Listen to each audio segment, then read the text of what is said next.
with the 5th pick in the 2020 NFL Draft, the Miami Dolphins select Tua Tagovailoa. It's been a long day without you, my friend, and I'll tell you all about it when I see you again. We've come a long way from where we began. Oh, I'll tell you all about it when I see you again. When I see you again. My goals are to do whatever I can do to help this team become successful, especially our offense. Scoreless, and Tua will begin the era.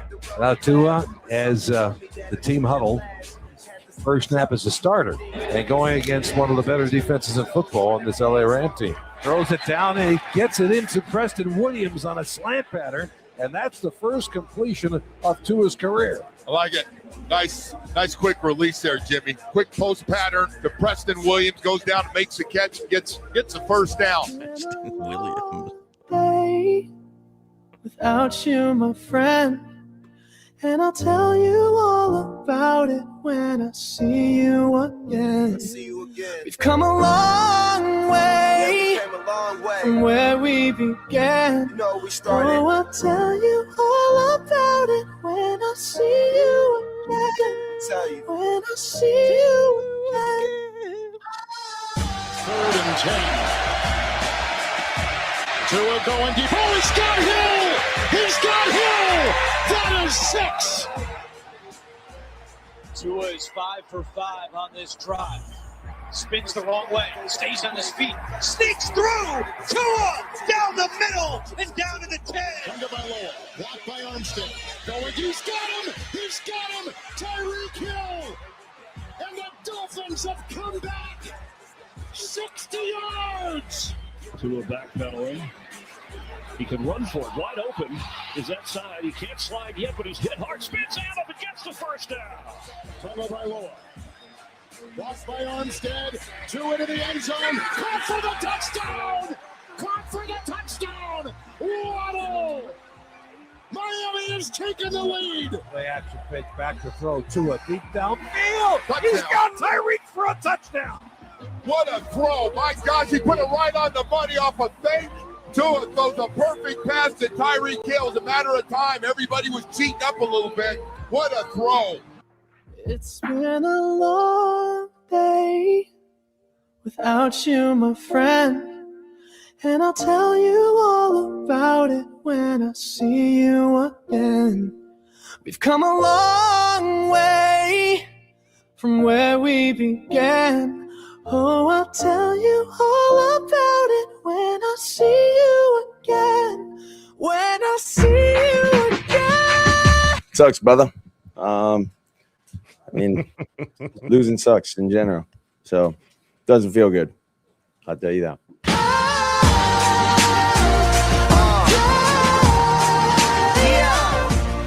Miss you, brother.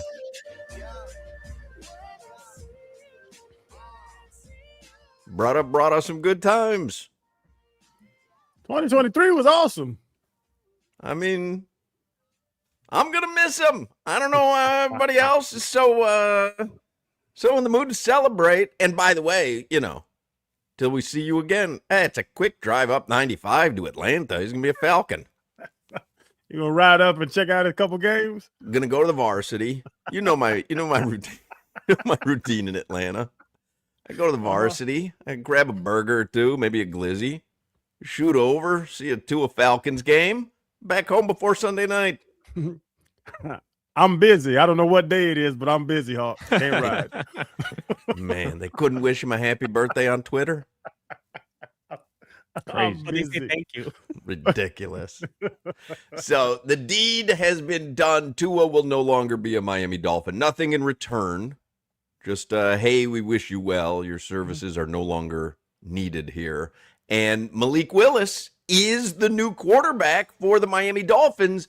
It's a little bit shocking to me. This is not the route that I thought that they were going to go, but I will tell you, they are all in on being Green Bay. we are the queso heads. Cabezas de queso we are like Green Bay to the south. I don't know if this is what Stephen Ross had envisioned when he started making the changes with Chris Greer, but we are all in being Green Bay.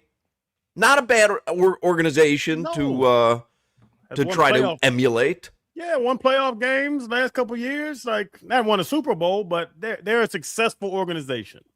I am a little shocked though. $45 million guaranteed. I understand Malik Willis's contract is fine if you look at it compared to who you should be comparing him to, right? It works out to be what, between 22 and 23 million average salary over the course of each year.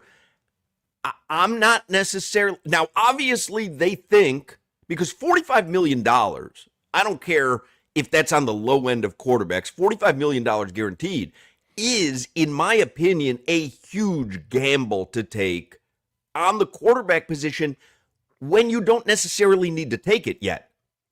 Mm-hmm. Like, my thought was, hey, you've got Quinn Ewers on the cheap, and you can ride next season with him, start to accrue your assets so that you can make a legit team for the following season.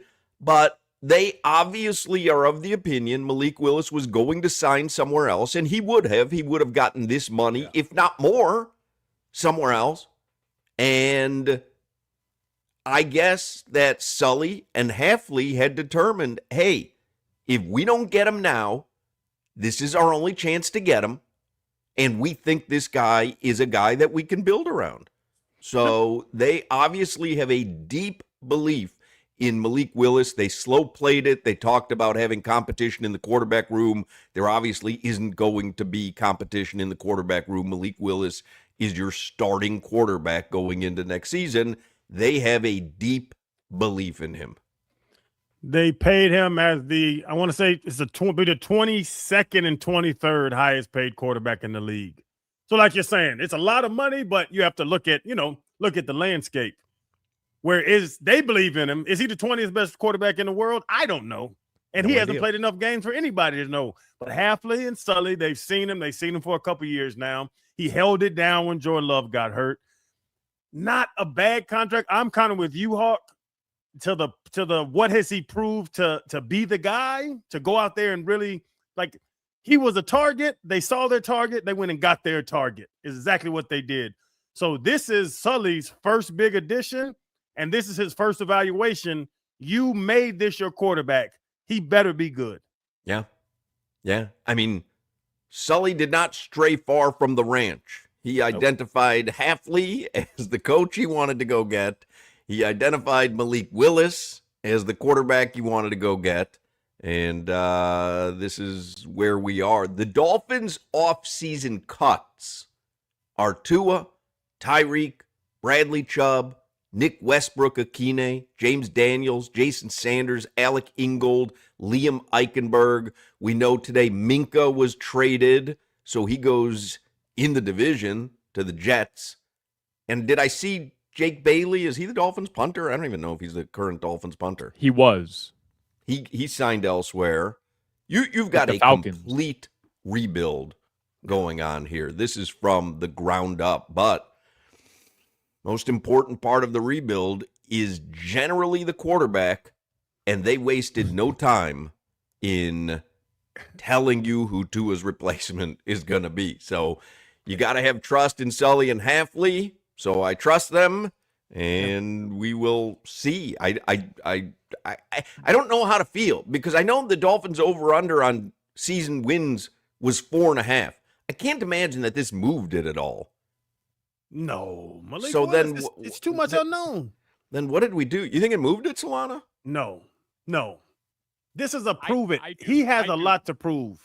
They're taking him on so he can prove he's a starting quarterback. That's fine, but that number was made. Solana sounds really soft to me. Does he sound soft to anybody else? Yes. That number, I'll just raise myself over here. That number was raised or was made prior to anybody knowing who the Dolphins quarterback was going to be. Correct. And now you add a quarterback. I'm not telling you that Malik Willis is going to move that from 4.5 to 9, but it should go up at least a little bit, especially as the pieces start falling into place around Malik Willis. It's a 5.5.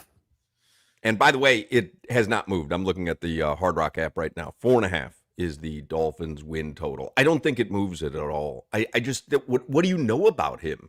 I don't think it would move it if they named Quinn Ewers the quarterback, if they got Mac Jones, I just don't think that Malik Willis moves the needle at all. Well, what I know about him should move it the other way. It should move him to less than 4.5 because I was just looking at some of the numbers. With the Titans, he posted an 11 total QBR. That was 68th of 69 available quarterbacks who had 90 or more dropbacks. And then last year, or from 24 to 25 with the Packers, an 86 total QBR, best of the 62 quarterbacks with 90 or more dropbacks. But the caveat being, we saw last year, he threw 35 pass attempts. Yeah. So we don't know anything about him. But I told you guys from the very beginning, I was so interested if Sully and Halfley made a strong push for him. In other words, he didn't open the market, and after a couple weeks or months, nobody had really offered him anything, and they settled on him. I mean, literally at noon, the negotiating period opened. Boom. He's your quarterback. Here's the deal. It's done. And he's on Pat McAfee 5 minutes later after a workout talking about this contract. Clearly, it was done already before that negotiating window opened. They wanted this dude. They played it coy, but they wanted this dude. That's what I said. They slow played it. They talked about competition in the quarterback room. It's very apparent. They had their eyes set on Malik Willis, no one else. Everything else was kind of like, well, we'll see. Maybe it'll affect the market a little bit. They wanted Malik Willis. They got Malik Willis. There was never, in my opinion, a notion that they weren't going to get Malik Willis. But if Stephen Ross hired these guys, especially Sully, because of his ability to evaluate talent, then they can't be this bad at evaluating talent. They were around this dude more than anybody. He's got to be. But to your point, they saw him. They know they wanted him. Like you said, they played it coy. The second they could sign him, they signed him. That contract was already, they were already writing up those numbers last week. They said Malik Willis is going to be our quarterback. That's what they said. So you had your target, you hit your target. Now you have to prove to us, or he has to show us that he's worth it. Couldn't beat out Will Levis in Tennessee. Was a backup there. He wasn't no way going to play over Jordan Love, a first-round pick in Green Bay. They brought him in to back him up. So now he has to prove that. Well, Huck, you said they're making Green Bay South almost. They're building the Packers in Miami. I don't know if that's a terrible idea. It's not. It's like the Winn-Dixie by me just closed. I was hurt today. I rode past the Winn-Dixie. The signage was gone. Nothing's there. If Publix buys that space, they're going to make it a Publix. And Publix is very successful. Green Bay's been successful. Well, here's the difference. No. Here's the difference. One of the guys who was running Publix buys that space and calls it Jublix. Because it's not, Green Bay's not coming in to run. They hired a guy from Green Bay and he's trying to emulate. So this is Jublix. It's not Publix. We're hoping it's as good as Publix, but don't get it mistaken. It's still Jublix.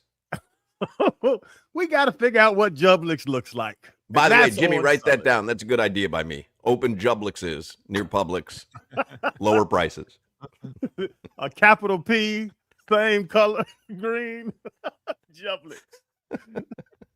I like it, man. I like what they did today. Honestly, these guys found a quarterback that they think can be a more than serviceable, but a quality starting quarterback. We saw Seattle just win a Super Bowl without an elite quarterback. We've seen the Eagles do it without an elite quarterback. Somebody who's mobile, dude's got a cannon of an arm. And if the two people who are around him in that building who are now running my organization feel like he could be the answer for the next 3-4 years at least, then I'll ride with it, man. This is their first decision. They can't be this bad of decision makers with their first big decision at the helm of the organization. They have to know that he's legit good. Well, I would say to you, it's an easy decision for them. So I'm not necessarily, it's not a ballsy decision by any stretch of the imagination. I'll give an example that hits close to our show. Zach Gelb comes on with us every week. He doesn't have his network show anymore. So I go to Len, our program director, and I say, hey, we need some part-time help around the radio station. This is a true story, by the way. I think I told everyone last week that Zach Gelb is now one of our part-timers, and he can fill in for us when we need. But I didn't search all the air talent in the country. I was familiar with Gelb. I've seen him work up close because we have him on every week, and I'm comfortable that he's very good at what he does, so I lobbied for him. Hey, we need to get this guy on our roster. But admittedly, I didn't look at 50 other air talents around the country and really make a determination. I knew I was comfortable with him. I knew he was good enough to do the job, and so he gets the job. But I'm not necessarily certain this is a ballsy or gutsy decision. I hope it works. Yeah. Oh, I'm a no. Dolphins fan. Oh. The notion of having a guy with a cannon for an arm who also can extend a play, God bless us. We haven't had that. You just said, I hope it works. I didn't know if you were talking about Gelb or Malik Willis. Both. But it's honest. No, really, it's honest. I hope Gelb comes in and does his thing because I listen to him when, his show. I listen to him on YouTube and all his last show. He's good at what he does. That's what Sully and Hafley are betting on. I've watched him play. I've seen him play. He had an opportunity. We're going to give him this opportunity, and we trust his ability to take over as a starter. They hoping too. We're all hoping. A bunch of hope is going on right now in South Florida. That's what it is. I got more faith in Malik Willis than I do in Gelb. I'll just throw it out there. You hate Gelb, huh? Anyway, Joe Shad had tweeted out, Tua Tagovailoa was a Pro Bowler, and he led the NFL in passing yards, passing touchdowns, and passer rating.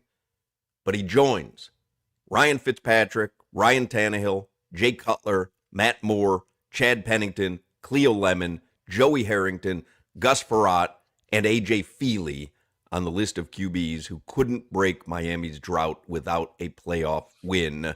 Last to do it was Jay Fiedler. Named a list of all my friends. I think he missed Josh Rosen in there, didn't he? That Act 2, you've been asking people about Tua's Act 2. Yeah. Somebody asked me about that, and I think his body shot. I don't know if he goes there landing balls. I think it's the not just the concussions. I think the knees, the ankles, I think it's getting to him. 3-4 games, though. 3-4 games. You got to keep your team in the hunt. Oh, yeah. A small window with a sprained ankle by the starter? Oh, no. I think that's the rest of his career. By the way, there's so much going on, and obviously we're not going to be able to talk too much Heat today because all the Dolphin stuff going on, but the Heat certainly deserve our love because the Heat are back. They're putting the league on notice. We have Heat Spurs tickets. Were we not talking last week about going to see Wemby, about wanting to see if there was one player in the league you'd want to go see, it would be Victor Wembanyama. Well, how about the Spurs coming to see the red-hot Miami Heat? That's March 23rd at the Kaseya Center. We are going to give away a pair of tickets every day this week on the show. Today, we will give away the tickets at 3:20. 3:20 today, you have your first chance to win Heat Spurs tickets. So be ready for that. Make sure you're listening. Let's do a quick look at headlines. Will Manso is going to join us. He's very busy all of a sudden, and you can imagine. Aronde Gadsden is going to join us. Not busy, as you can imagine. Headlines are brought to you by Doral Hyundai, home of the Pricito, our lowest price. Visit them at Doral Hyundai or DoralHyundai.com. The Dolphins also traded Minkah Fitzpatrick. So the second era of Minkah Fitzpatrick in Miami has now come to an end. They traded him to the Jets. They got a 7th-round pick. It opened up cap space, by the way, around $6 million in cap space, which they need because now they have to figure out a way to open up space for Malik Willis. But anybody feel a little, I don't know, a little Yes. weird? I saw a tweet. This Sully, he's playing chess. He is not going to allow the Jets to tank worse than the Dolphins for a better draft pick. So anyone that's decent, keep him in the division, get him to the Jets. What I took from it was Minkah said, get me out of here. I don't care where I go. Just get me out of Miami. I'm telling you, that's exactly what happened. And they said, well, where can we send this guy that's like hell? Oh, Jets, sure. I don't want to be here. Send me to Canada. I don't care. Twice this guy is going to tell us he doesn't want to be in Miami. Okay, Jets. Jets. It's like a magic spell from Harry Potter. Jets. Another Fitzpatrick to the Jets. Ryan, of course. Ryan Fitzpatrick did play we for all got the him. New York Jets. Yeah. Had that one in the holster all day, Jimmy. Yep. Did you workshop it on anyone, or you dropped it for the first time on us? I just dropped it. I just improv it and just bounce it off dropped it. Herman or anybody. No. You got that off at breakfast table this morning, Jimmy.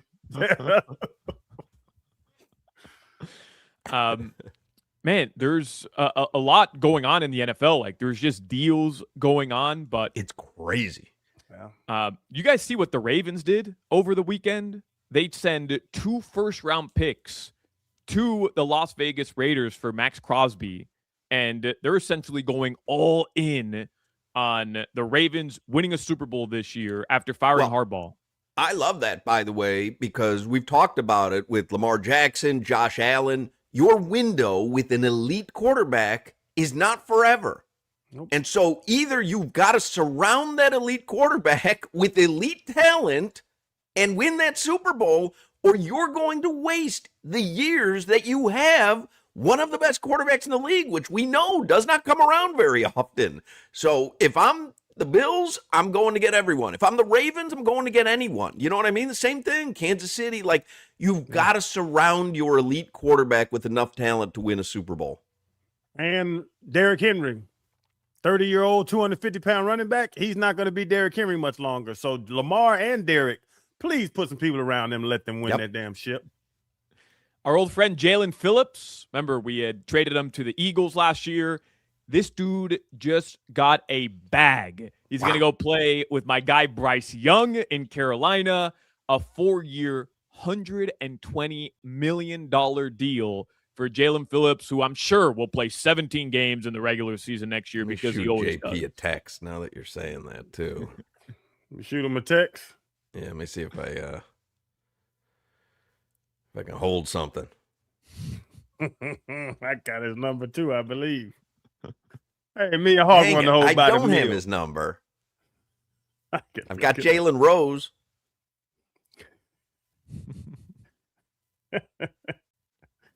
My only Phillips are I have Vance Phillips, Magic 102.7. Of course. I've got Philip Bailey, lead singer of Earth, Wind, and Fire. I got Philip Wheeler. Ah. I'm going to call him Philip Merlin. Remember Merlin out of Clemson? Yeah, Wheeler and Merlin. Jermaine Phillips, the safety from the Bucks, went to Georgia. No, nobody's ever heard of him. Well, Jeff Hafley and Sully have. He's my friend. Here's your schedule for tomorrow. The Miami Heat are going to look for their 6th consecutive victory. They beat the Pistons yesterday, dominated from start to finish. I mean, one of the most impressive victories of the season, topping Friday night, which was insane in Charlotte. Huge weekend for the Miami Heat. They're going to host the Wizards tomorrow. Remember, your boy Trae Young plays for the Washington Wizards now. Mm-hmm. And the Panthers are going to play tomorrow as well, 7 p.m. against the I think I saw something today. Brad Marchand probably going to miss the rest of the season. Did you? Anybody else see that? I did not. Oh, look on that. I mean, it doesn't matter, but it kind of. We talked about it last week. People start going on IR and things. Yeah, I mean, because they're not going to the playoffs. So yeah, it's about that wrap time. Am I making that up?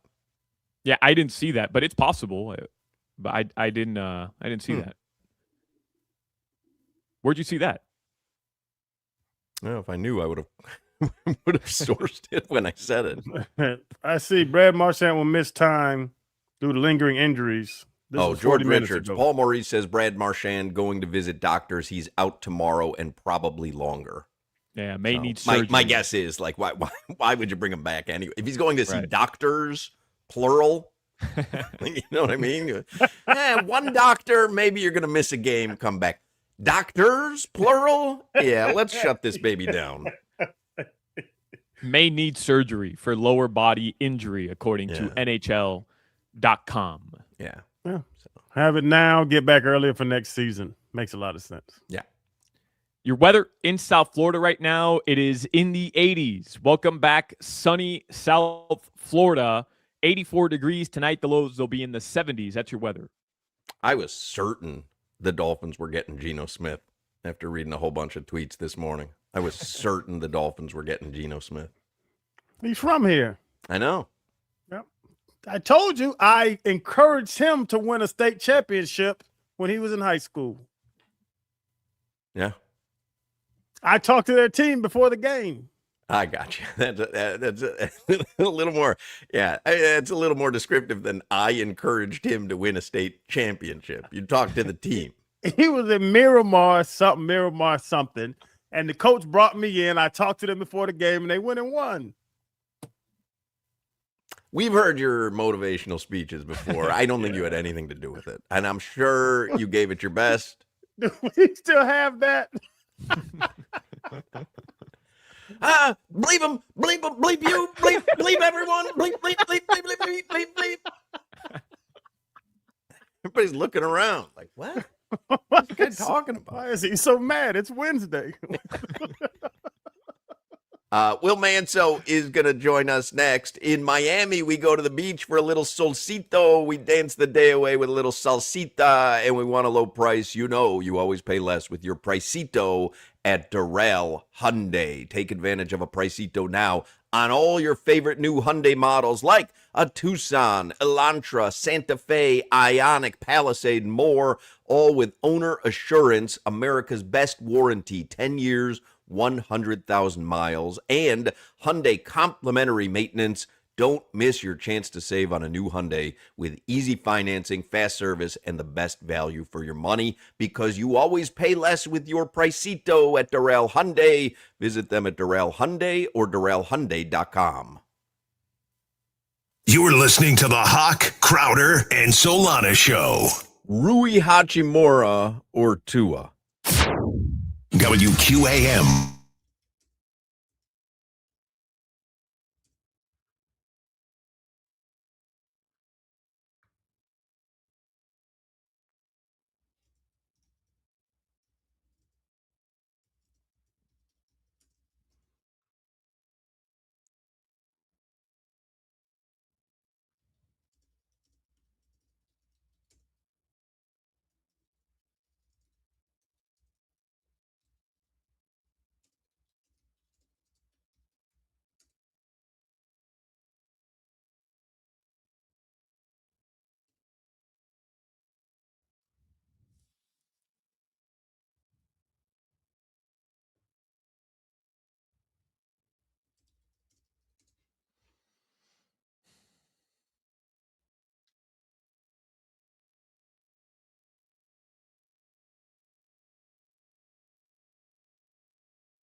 What a busy day. Holy mackerel. Will Manso is on the Toyota of Hollywood hotline, sports anchor and reporter on Local 10. You see him during Heat broadcasts on FanDuel Sports Network Sun. The Heat are as hot as any team in the NBA, but the Dolphins in the NFL stealing their thunder today. Will. Hello, Will. How are you guys? Yeah, not the day I expected today. I knew this day would come. I just didn't know it would be today. Yeah, it's a lot of stuff to figure out in one day. So the Tua Tagovailoa era in Miami was what? Average, mediocre, and disappointing. I think you can't say it was a complete failure because there was success there. And I thought, the playoff appearances, the big season in 2023, the signs that maybe this was going to be the guy to fit with Mike McDaniel. I know it's easy to look back and forget that because it ended so poorly, but I think you have to look at those successes and say, okay, it's not a complete failure. But I also think you have to look back, guys, and look and say, what was the issue going into this whole idea of Tua as your QB, right? The injuries, could he hold up for, the consistency in the NFL, avoiding injuries? Obviously, when you look back, that wasn't the case. He couldn't. Between the concussions and the hip issues and the other things, he really regressed last year to this point. So I think if they hadn't given him that huge contract, then this wasn't going to hurt so much if it was just a fifth-year option. But when you look at the money and you hear $99 million, it's hard to sit there and say, hey, it was great, it was worth it. Obviously, in the end, it wasn't. And Will, to that point, was it a mistake drafting him or a mistake paying him 2 years too early? I think, Jenny, I think looking back at it, I think we could all agree that even the biggest Tua supporter has to agree that the right choice would have been Justin Herbert. But you hire a Mike McDaniel whose offense seemed tailored for Tua. Ironically enough, he ends up with Herbert anyways a few years later as an offensive coordinator. But I think the whole idea of Tua and what they wanted to do and the speed, we saw it work for that one special year where all the great things came together. And it was so much fun that felt like Dolphins football was back. So it's hard to say it was a mistake at that time.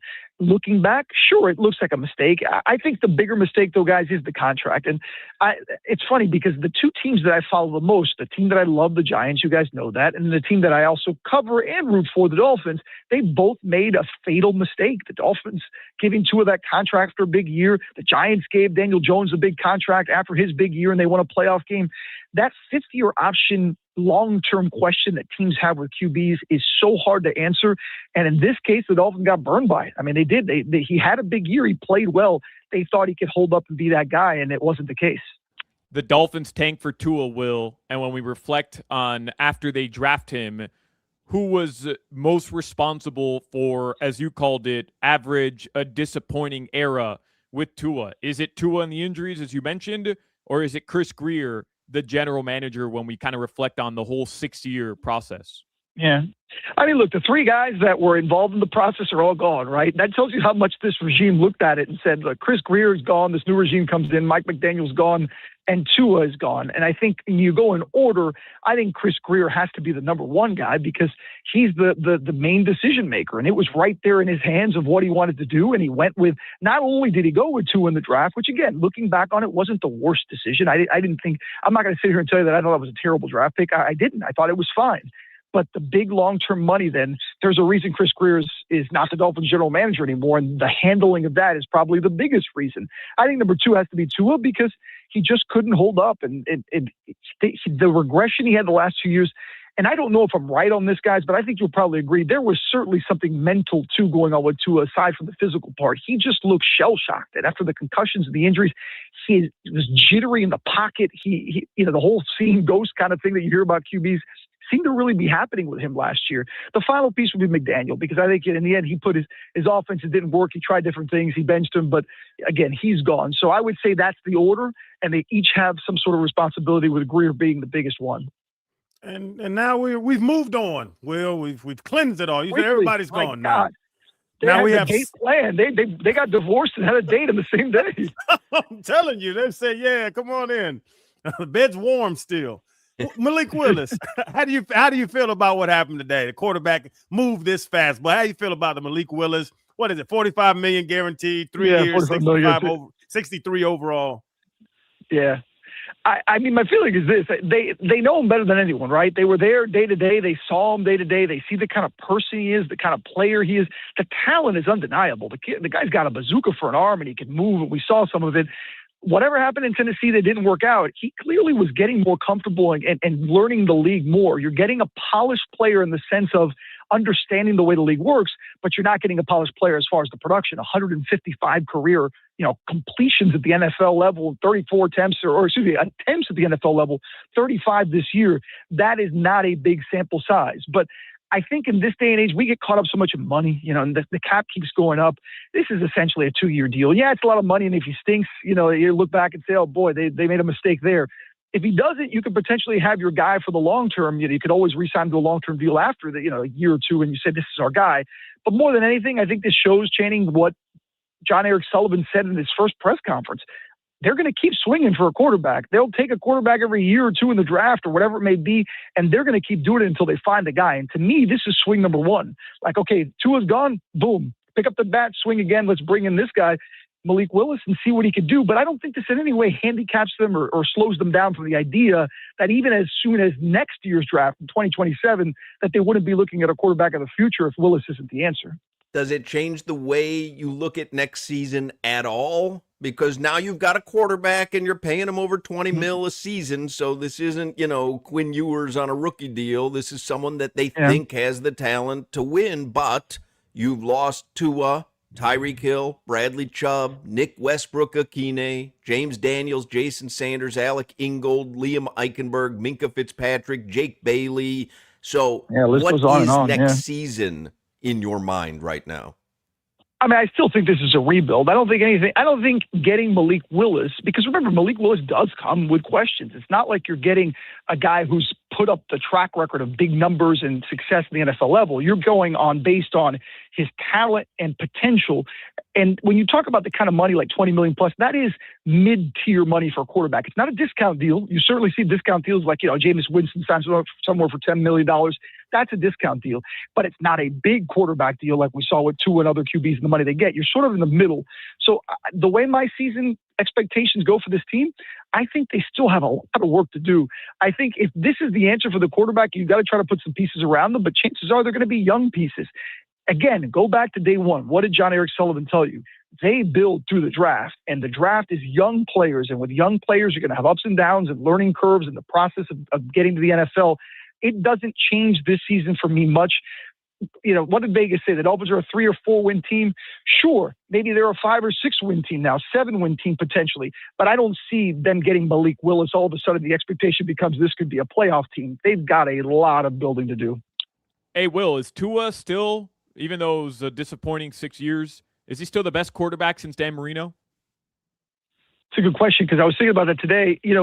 Longevity-wise, him and Tannehill essentially had the same careers. Ryan stayed a little more healthy. Tua had a little bit more productive when he was healthy, but neither won a playoff game. So I think you can put those guys in the mix there. And there's obviously they're the individual guys like a Jay Fiedler or Chad Pennington that had a little more success in that post-Marino era. But for the short term, I think you can put him up there with Tannehill, but it doesn't matter, guys. In the end, all the numbers in the world, and the Pro Bowl appearance, and that one special year in 2023, this franchise still hasn't won a playoff game in a quarter century. And until they do, I don't think it matters how we rate those quarterbacks. I mean, it tells you this. If Tua is the best quarterback they've had, the most successful since Dan Marino, then this franchise is an absolute mess right now. And that's why they have a new regime trying to fix it, because that's not saying much, when you're talking 25 years later. Put some respect on the Tua era, Will. How dare you? Day one post-Tua, you're going to go down that road. Not acceptable. Will, I thought we were talking a little Heat today when I originally had texted you this morning, but true or false, no team in the East wants to face the Miami Heat right now. Yeah, I think no team in the East wants to face theoretically Eric Spoelstra just because of the Heat, because of the things that they can do and the planning in a short series. That kind of died a bit last year because I think we all said the same thing before the Cavs series. Like, they don't want to face the Heat. They got out of the play, and then they got their butts kicked in 4 games. So I'm going to hold off on saying that. but I do think in theory, yes, most teams don't want to face an Eric Spoelstra coach team in the first round. You don't want to go through a whole year, win 50+ games, be one of the top seeds, and have to stare at Eric Spoelstra and Bam and Tyler and maybe the team clicking well. I'm going to hold off, though, on thinking they could do anything beyond, the first round until we see how this comes together, this final 15, 20 game push. Right now, it's looking good, but again, they got to get that playoff spot, get out of this play-in game, play your best basketball, and they're starting to look like it, but it's going to take a little bit more consistency over this next stretch before I'm like, okay, this is definitely going to be a team that can surprise in the first round. And Khalil Ware, our 7-footer, now playing 30 minutes a game, Will, since the start of the month. Is that the – I know Tyler's going in. Tyler's He's going not crazy. hitting the over 12.5 last night. I can tell you that from experience. Oh, boy. Oh, but boy. Tyler's doing his thing. Khalil's on the lineup. What changed things with this winning streak they're on? I think Tyler coming back is the number one thing. And I think what's interesting too, Channing, and I think it's hard to explain. Like, we keep talking about the Heat at their best when they can if we could just see them full string, see where they could be. And yet the spurts of the season where they seem to play their best is when they're not at full strength, where it's just one guy. And Tyler is showing why he is so important. Look, Tyler's missed 3/4 of the season, basically. And I think people underestimated it. There was a time, I think, where people overrated Tyler Hero.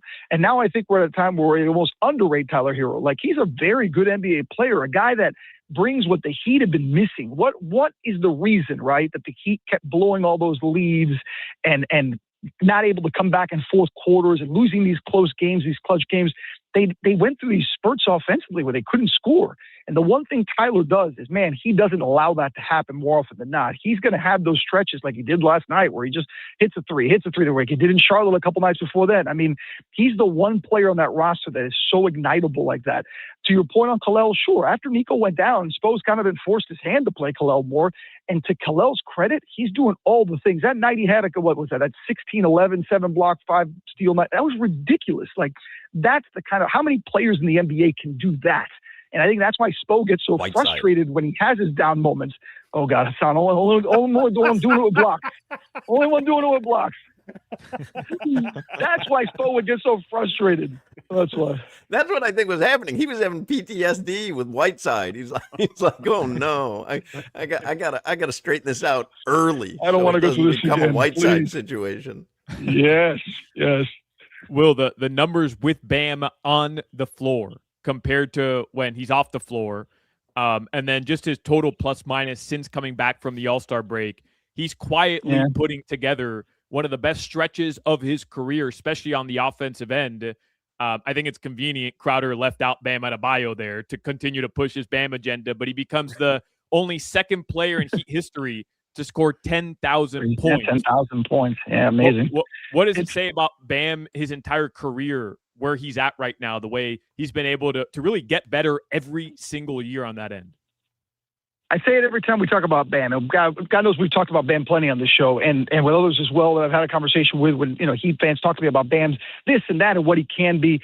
Too often we spend our time talking about what people want Bam to be instead of appreciating what Bam is. And sometimes consistency and giving you solid production and just continued production is boring. And Bam has gotten to the point of his career where it's almost boring because he's so consistent at what he does. He's an elite defender. He continues to be. He said the other day that he thinks that there's voter fatigue for the Defensive Player of the Year awards and stuff like that, because I think people just see him and they think, oh, that's just Bam. That's just the way he is. But I mean, the way he is special. There are a few like him.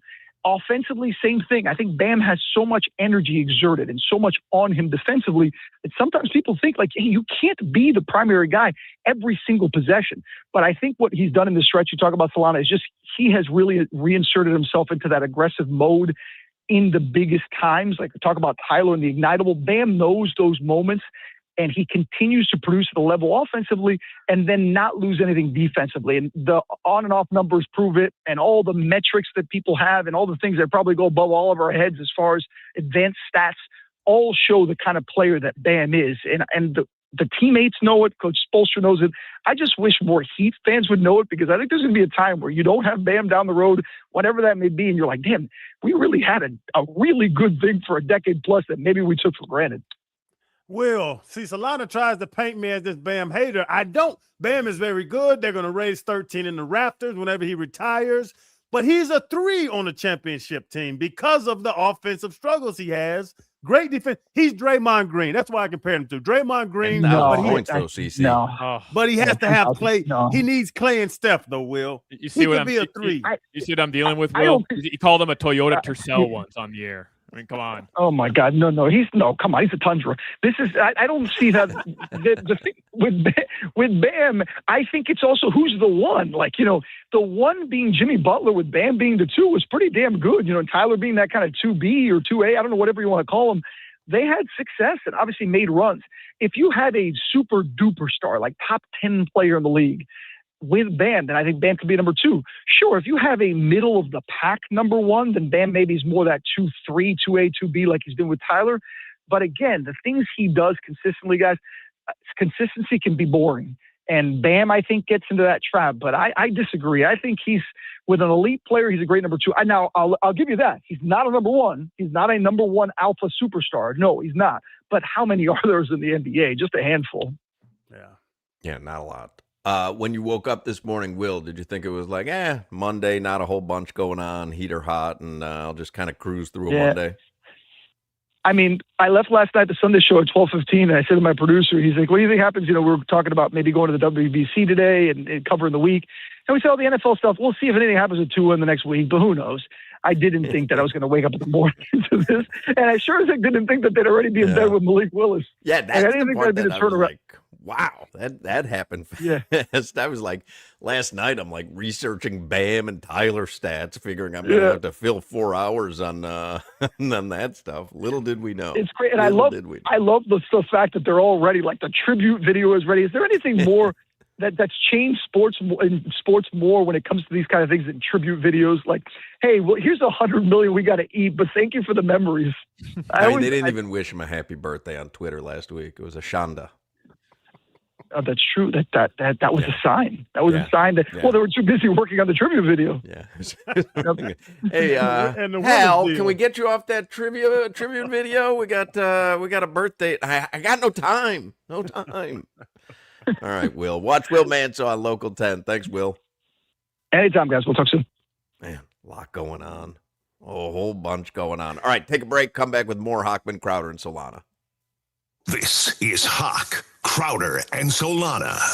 I'm just saying that I'm Hoch. We talk Tua. Hoch Tua. Tua.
We back at it with the steady, Hotman, Crowder, and Solana. 305, cafecito time, dame una colada. Got some interviews next, always got dope guests. Get the cesspool live, dropping comments and likes. We about to get right, talking sports, my G.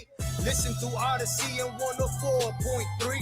Live and back on GeorgiaMusic.com. Hitting it at the park like the Mad Mervis bomb of power.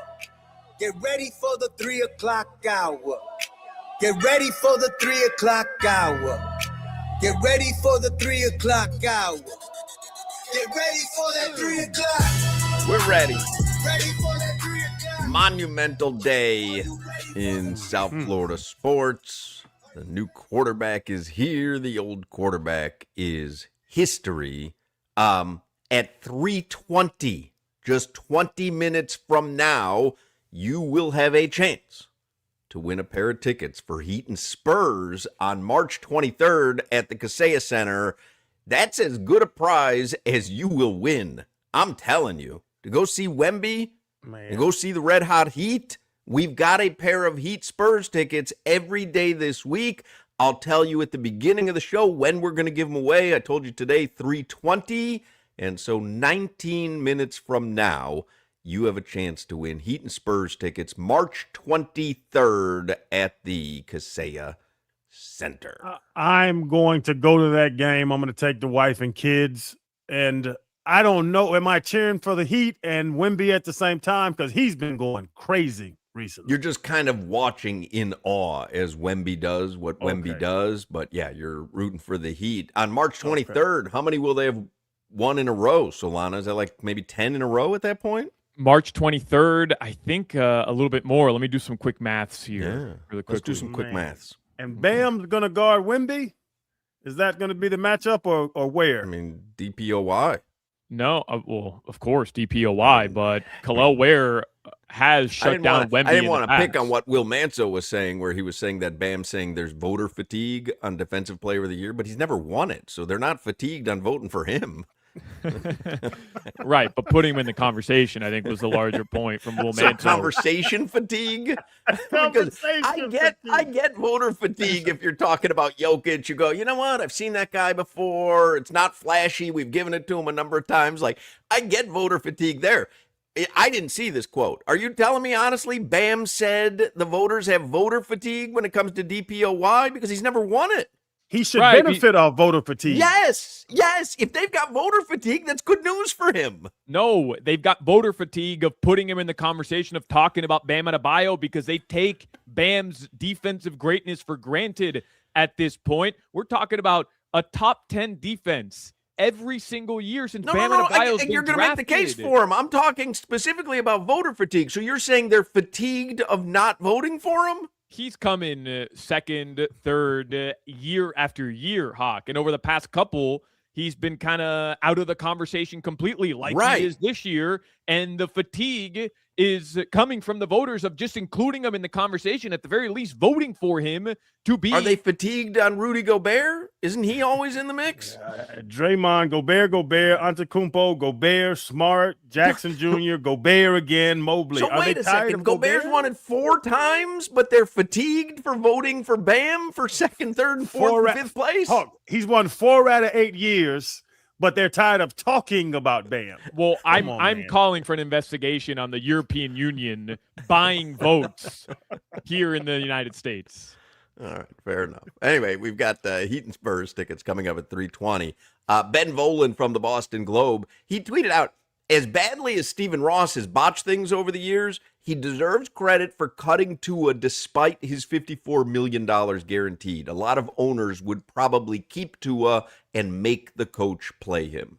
There is something to be said for that. Again, I'm not going to do a full-throated defense of Stephen Ross because I know no one's interested in hearing that. You know how I stand on that. I think he's a very good owner. But there are, I think, a lot of owners who would have just said, you know what? We are tied into a contract that is going to hamstring us.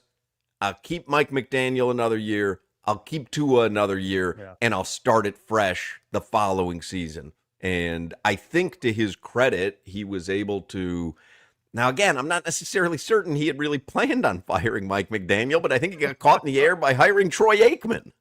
What? I was scared. We talked about it on the show. When they fired Chris Greer and kept McDaniel, I was terrified.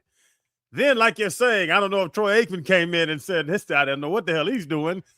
They get rid of McDaniel. And I still said until today, I thought Tua was going to be a Dolphin next year. Just a real expensive backup. I give him credit. I will give Stephen Ross credit because we've seen him hold on to people too long. In the past, the three we're talking about, too long. Giving Tua the big contract after they could kept him for 2 years under franchise tags and all. So, yes, I will go out there and say, great job, Stephen Ross. Moving on, you saw there was no end to this. You were going to keep spinning around at 9-7, 9-8, whatever it is, and losing the first round of playoffs with that big three, as you like to call it, Hawk. I think the most costly business mistake Stephen Ross has ever made is hiring Troy Aikman. Because it probably cost him $1 million just to hire Troy Aikman. Then Troy Aikman essentially, I think, turned the screws for him to eat $100 million on Tua. And then subsequently, he's had to go spend $45 million guaranteed on Malik Willis and like a new general manager and a new head coach. And you got to still pay your old general manager and the old head coach and whatever. I think Troy Aikman cost Stephen Ross like $250 million. But if you have to pay $1 million for a private investigator to figure out things, you pay him, figure it out, move forward. Was very costly, a very costly winner for Stephen Ross, though. Maybe, maybe not. Let's see if you say that after they put up 4 wins next season, and then the following season is when the rebuild really starts. It's like he may have spent like $250 million for no real. Like all he did was, I'm going to say he sped up the process, but I'm not necessarily certain he sped up the process. There's very limited action that they can take this season. Is Troy still under contract? Because I'm trying to find a painter. He just seems like he's good at stuff. He called Troy. Anyway, let's get headlines here for the 3:00 hour. Rondé Gadsden is going to join us this hour, and we are 13 minutes away from someone winning Heat tickets. Headlines brought to you by Doral Hyundai, home of the Pricito, our lowest price. Visit them at Doral Hyundai or DoralHyundai.com. By the way, when we were talking to Will Manso, I don't know if you guys saw, Mike Evans, 3 years, San Francisco. I was in Tampa this weekend, had a conversation with an Uber driver, got into an Uber. He was listening to sports radio in Tampa. And so I said, oh, you're a Bucks fan. He started talking about the Bucks. And then he gave me this long, thought out opinion as to why Mike Evans is never leaving the Buccaneers.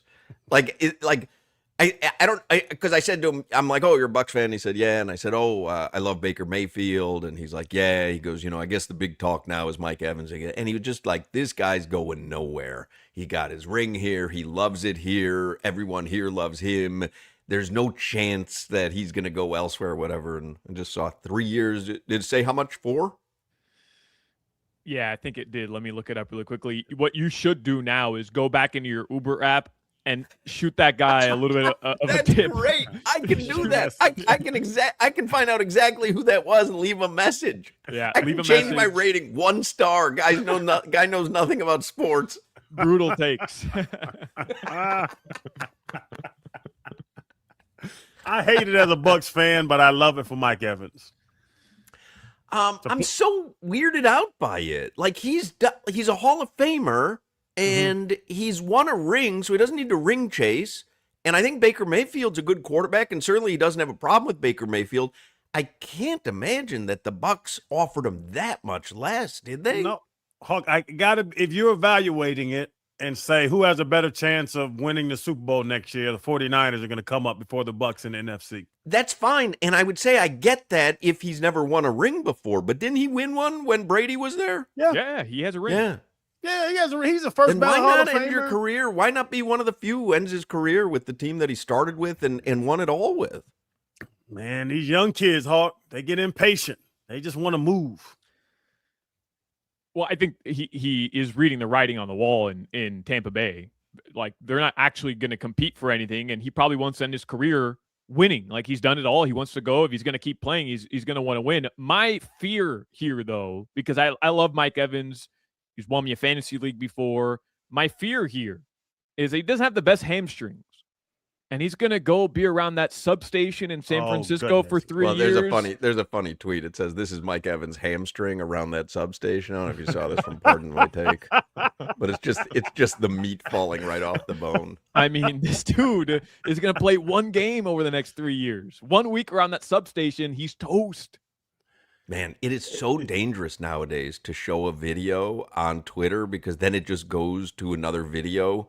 And it's, and it's whatever I'm guessing your algorithm dictates. And man, I could have been busted in a major way there, man. Holy mackerel. I can't open Twitter in public anymore. What's your algorithm?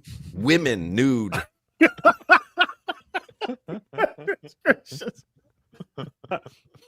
They showed me a bunch of fights over and over again. I guess my algorithm is aggressive. Yeah, see, that's funny because I scroll right through those because I don't like watching that.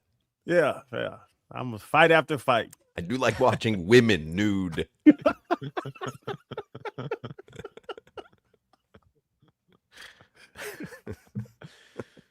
So how do we feel about this? Tua era comes to an end. The Miami Dolphins post a goodbye video, obviously, but then their goodbye graphic. Here are the stats on the graphic. 6 seasons, 4-time captain, 1-time Pro Bowler. And then at the very bottom, I was gonna say, don't ignore the ones that are at the bottom, which are the good stats. I'm not, but it's just at the very, very, very bottom. I had to pull out like a magnifying glass to even read it. Highest completion percentage and passer rating in franchise history. My question, though, is why not lead with that? I didn't wish my happy birthday. I mean, the admin has it in for this guy. 6 seasons, 4-time captain, 1-time Pro Bowler is embarrassing for a guy you took 5th overall and you're saying goodbye to after 6 seasons at the helm of your franchise. You want to know the official numbers on Malik Willis's contract that has been released? Yep. Yes. $22.25 million signing bonus. Mm-hmm. So 22 of the 45 guaranteed comes in a signing bonus. Does that mean that his cap hit for this year is like $1 million or $2 million? $1.25 million base for 2026. So when we talk about how are they going to figure out how to get under the salary cap to pay him, just figured it out. Yep. He's making Crowder's money on the pivot. Sully's in his bag. I like this. 2027, which is fully guaranteed, $21.5 million base, which really is not a lot. No. So if you have a decent starting quarterback and maybe better than decent, and he's only getting paid $21 million his second season, like you're very okay with that. That $20 million range is in the 20s of quarterback pay in the league right now. $2 million roster bonus due March 2028 and $20.5 million base for 2028, which is not guaranteed. So 2 years, 45. What I kind of came to. 2 years, 45 mil guaranteed. The first year, only 1.2 million is going against the salary cap. Yeah. Mid-20s, not a bad deal, Sully. No. Pat him on the back. If you think he's markedly better than Quinn Ewers, that's all I'm saying. Yeah. If you think you still have a 4-win team, then I'm not really certain the math works, other than you're locking him up so he doesn't go elsewhere so that you have him in 2027 when you're actually going to be able to surround him with the talent you want to surround him with. And really see if he's what you think he is.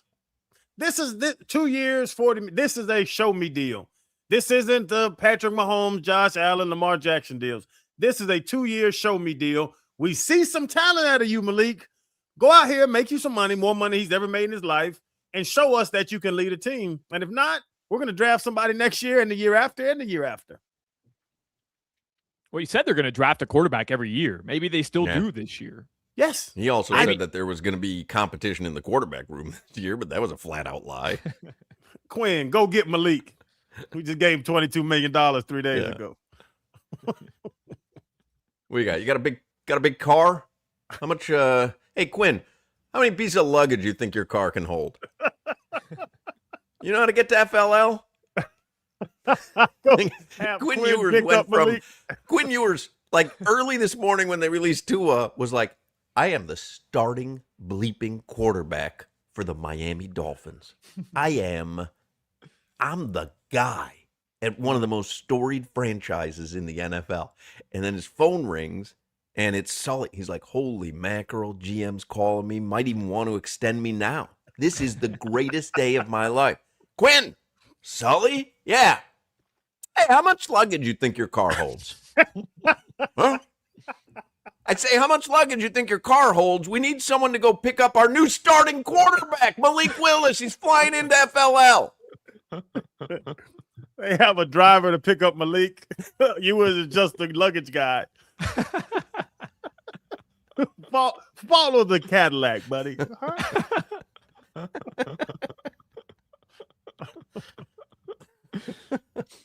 Good thing he was pushing that merch the last 4 weeks of the season last year. So this number is staggering. $121.7 million combined dead cap money and regular cap hit for Tua and Malik Willis next season. That's 40% of the Dolphins cap space next year dedicated to a quarterback who's no longer here and their new quarterback who only took 35 snaps or only attempted 35 passes a year ago.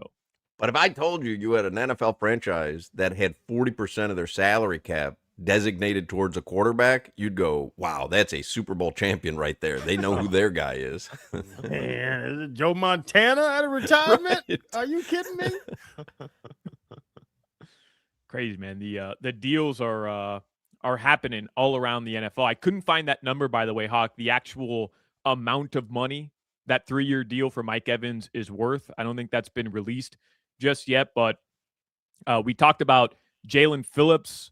He got a bag, 4 years, $120 million, and he's going to the Carolina Panthers. Did you guys see who the Kansas City Chiefs picked up? Your guy. Kenneth Walker III, baby, the Super Bowl MVP, found a landing spot. I mean, it has to be a massive deal. You were outraged that Seattle didn't re-sign him. He was the Super Bowl MVP. How much is this deal? This has to set a record for running backs. 1 year, $3 million. I think it's like 2 years, $750 million, like Shohei money, I believe. Do you see Alec Ingold's deal? The second highest paid fullback in the league. Now, I think there's only 2 fullbacks, but he's the second highest paid fullback in the league. I wish a coach loves me as much as Mike McDaniels loves Alec Ingold. Loves Alec Ingold. Goodness gracious. He's not even a legit fullback. He's a little tight end. He sat down with Harbaugh. He said, listen, I'm going through everything. I've got my charts. I'm looking at our personnel. We have no one that can lose us a yard in short yardage situations. No one. I'm looking at everyone here, and they're all probably good for gaining a yard or two. I got to get a guy in here who can lose a yard quickly.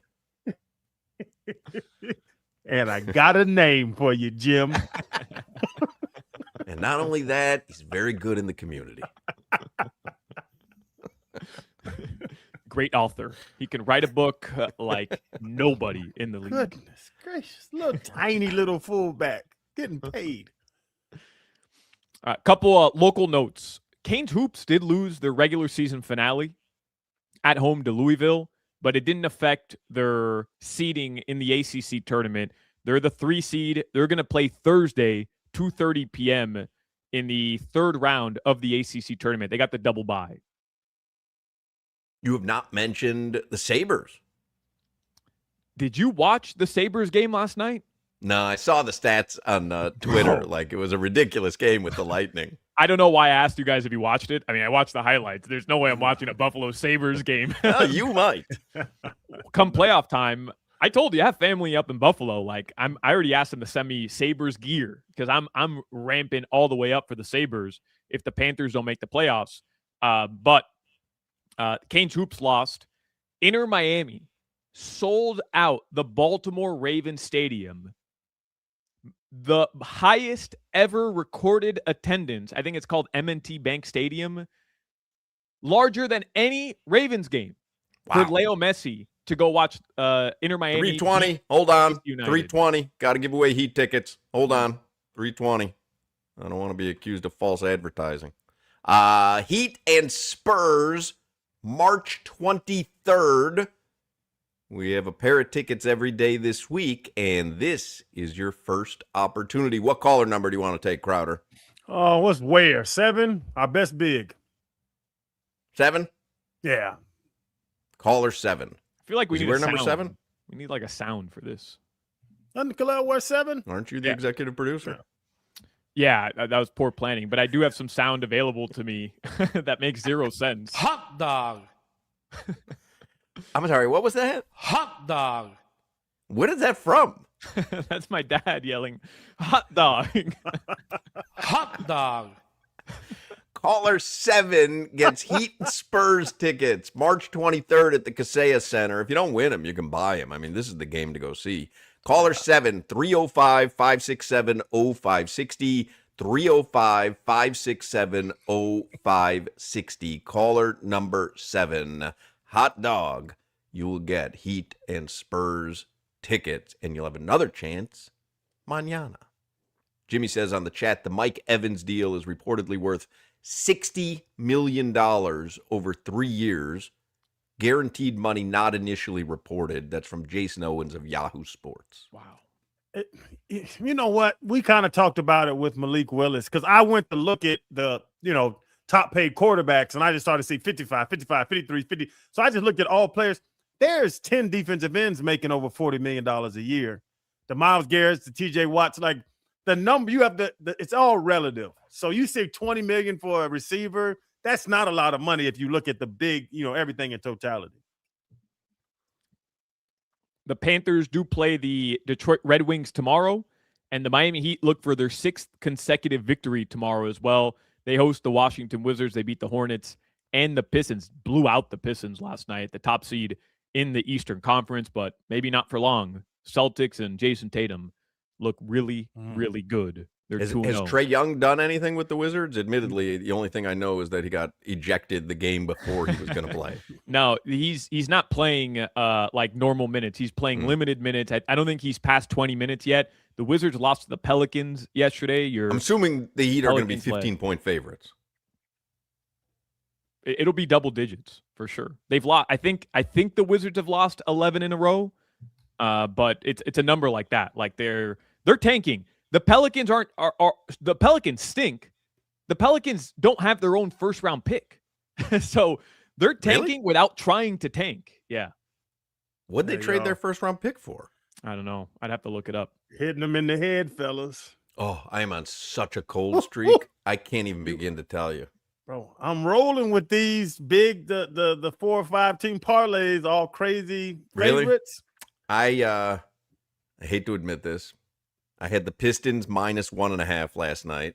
I was certain the Heat were going to come back to earth. I had a 3-leg parlay. Hard Rock was doing a promotion. NBA parlay, same game parlay, up to $250. If you don't win, you get it all back as a bonus bet. Wow. So I did a $100 parlay. Tyler, over 23.5 last night. Boom. This was $100 to pay $6 something. You were with $100? I would have been better off. I won ballers. That's what I ended up winning. Damn. Tyler, over 23.5. That hit. Khalil Ware, over 12.5. He had 12. Bum. And Duncan Robinson, 3 or more threes. Dude went 1 for 6 from 3. I could not hate an NBA player more than I hate Duncan Robinson. Bucks to win, Thunder to win, Raptors to win, Pelicans to win. -350, -400, -750, -450. But it comes around to +140 because it's a parlay. Right. That's what I'm going to have to do with my $100 bonus bet because I got to get that $100 back. they were double-digit favorites, 9.5, 12.5 points. It's fun. You're a coward. That's not fun at all. That it defeats the talking purpose about? of Seeing gambling. green tickets isn't fun. No, you got to green earn tickets the all green. day. This You is gotta fun. earn This is the green. fun of gambling. This No, is you why gotta you gotta earn the green. You gotta live a little bit, man. Like take the spread. Don't just take the big favorites. There's no fun in that. take the Then spread. I had the Hurricanes -1.5. We just heard that they ended their season with a loss. Mm-hmm. Then this damn Gustav Forsling. So it was Panthers and Red Wings. What was this? Friday maybe? That's Saturday maybe? At a three-leg parlay. Anton Lundell over 1.5 shots on goal.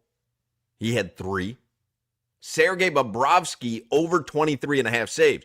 Hey, they gave their vote of confidence to Sergei at the trade deadline. I said, this dude's coming out to play. He had 28 saves. So both those hit. Then all I needed was Gustav Forsling over 1.5 shots on goal. Bum doesn't take 1 shot on goal. Hey, Gus, get your head in the game. It's funny. You know, I hate Spencer Dinwiddie because of that. He killed like 8 parlays one And then year. Kalel killed me the other night too when they were playing the Hornets. I did a two-man parlay. Kobe White over 12.5 points for Charlotte. He had 13. And Kalel over 12.5 points. He ended with 10. You balled though. You Nah, he's balled. a bum. You don't ball if you end with 10 points. Balled.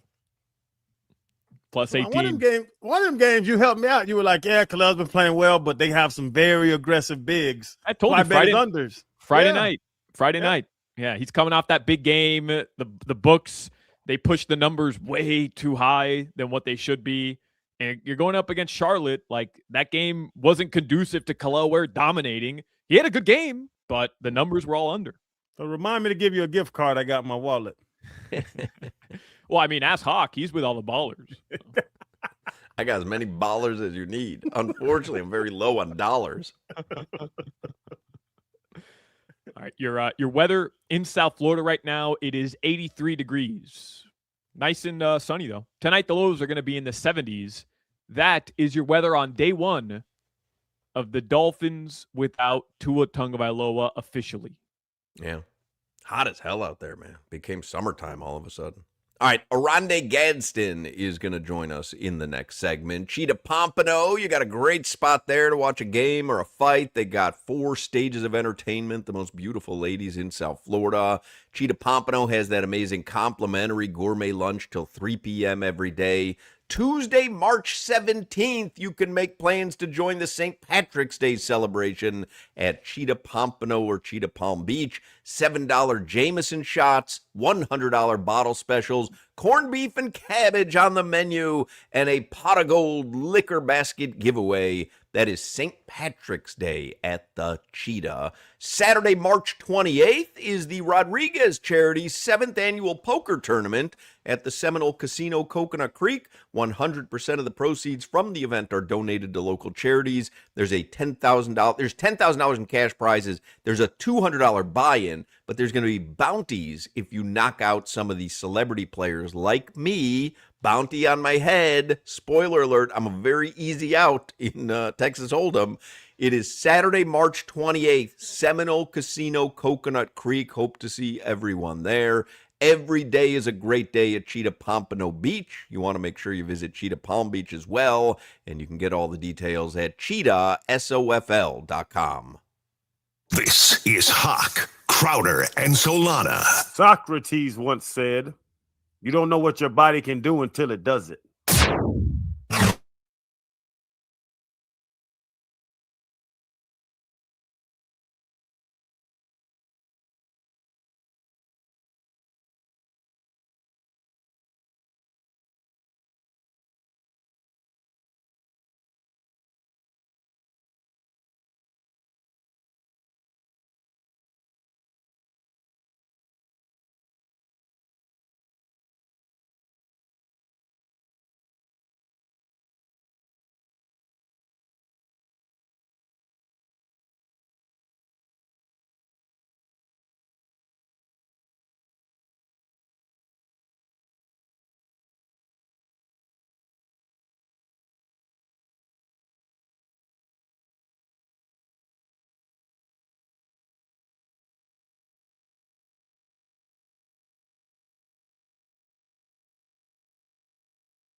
remember when I lost my mind.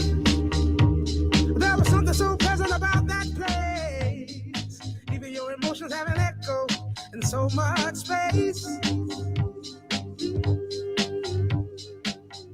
All right, Rondé Gadsden is on the Toyota of Hollywood hotline. And, of course, he was a receiver for the Dolphins for many seasons. Played for one hell of a great quarterback, Dan Marino, and some other ones as well. I don't think Rondé was ever the biggest Tua fan in South Florida, right? He was pretty clear about that. The plan B. I stole Rondé's take about the plan B. OG, you were never a huge fan of Tua. Am I correct in that? No, I not saying I wasn't a huge fan. I was, a fan when he threw the touchdown to win the championship against Georgia. I think I still was pulling for Sony Michel, but I thought that was a great play, great read. I'm really talking about the Dolphins era, not the Alabama era. No, I'm building up to my situation. My bad. Okay. My bad. Yeah, and after the injuries, my whole thing was, at the time it was him and Justin Herbert on the board. I just would have went in a different direction. So that's about it. I don't think, as far as Tua, what he has done, I think it's, it was all right. It was serviceable. But that was about it. I mean, we catered everything to him, and it just didn't work out. What was it? Talent, or like we know the unfair shade? We know Flores didn't like him because he kept taking him out, putting Fitzpatrick in, and then he starts getting injured, like the injuries and the situation. But was he talented? Is he talented? Because now it looks like his arm is shot. But early on, was he a talented quarterback? That's what I'm saying. I don't know. What you thought was, what the plan was. Like, because Ross liked him. Ross wanted him, and I'm pretty sure he forced a hand to get him. It was just, I don't think it was the right situation for Tua. We made it the best we could, and I'm going to say this until, the cows come home. That 70-20 was the ceiling for us. That was it.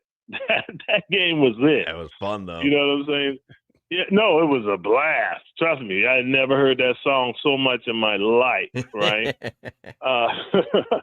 But I think that was it. We couldn't go up from there. You know what I mean? I think, that first, our best chance was that playoff game we had in Buffalo, and Skylar Thompson almost won it for us.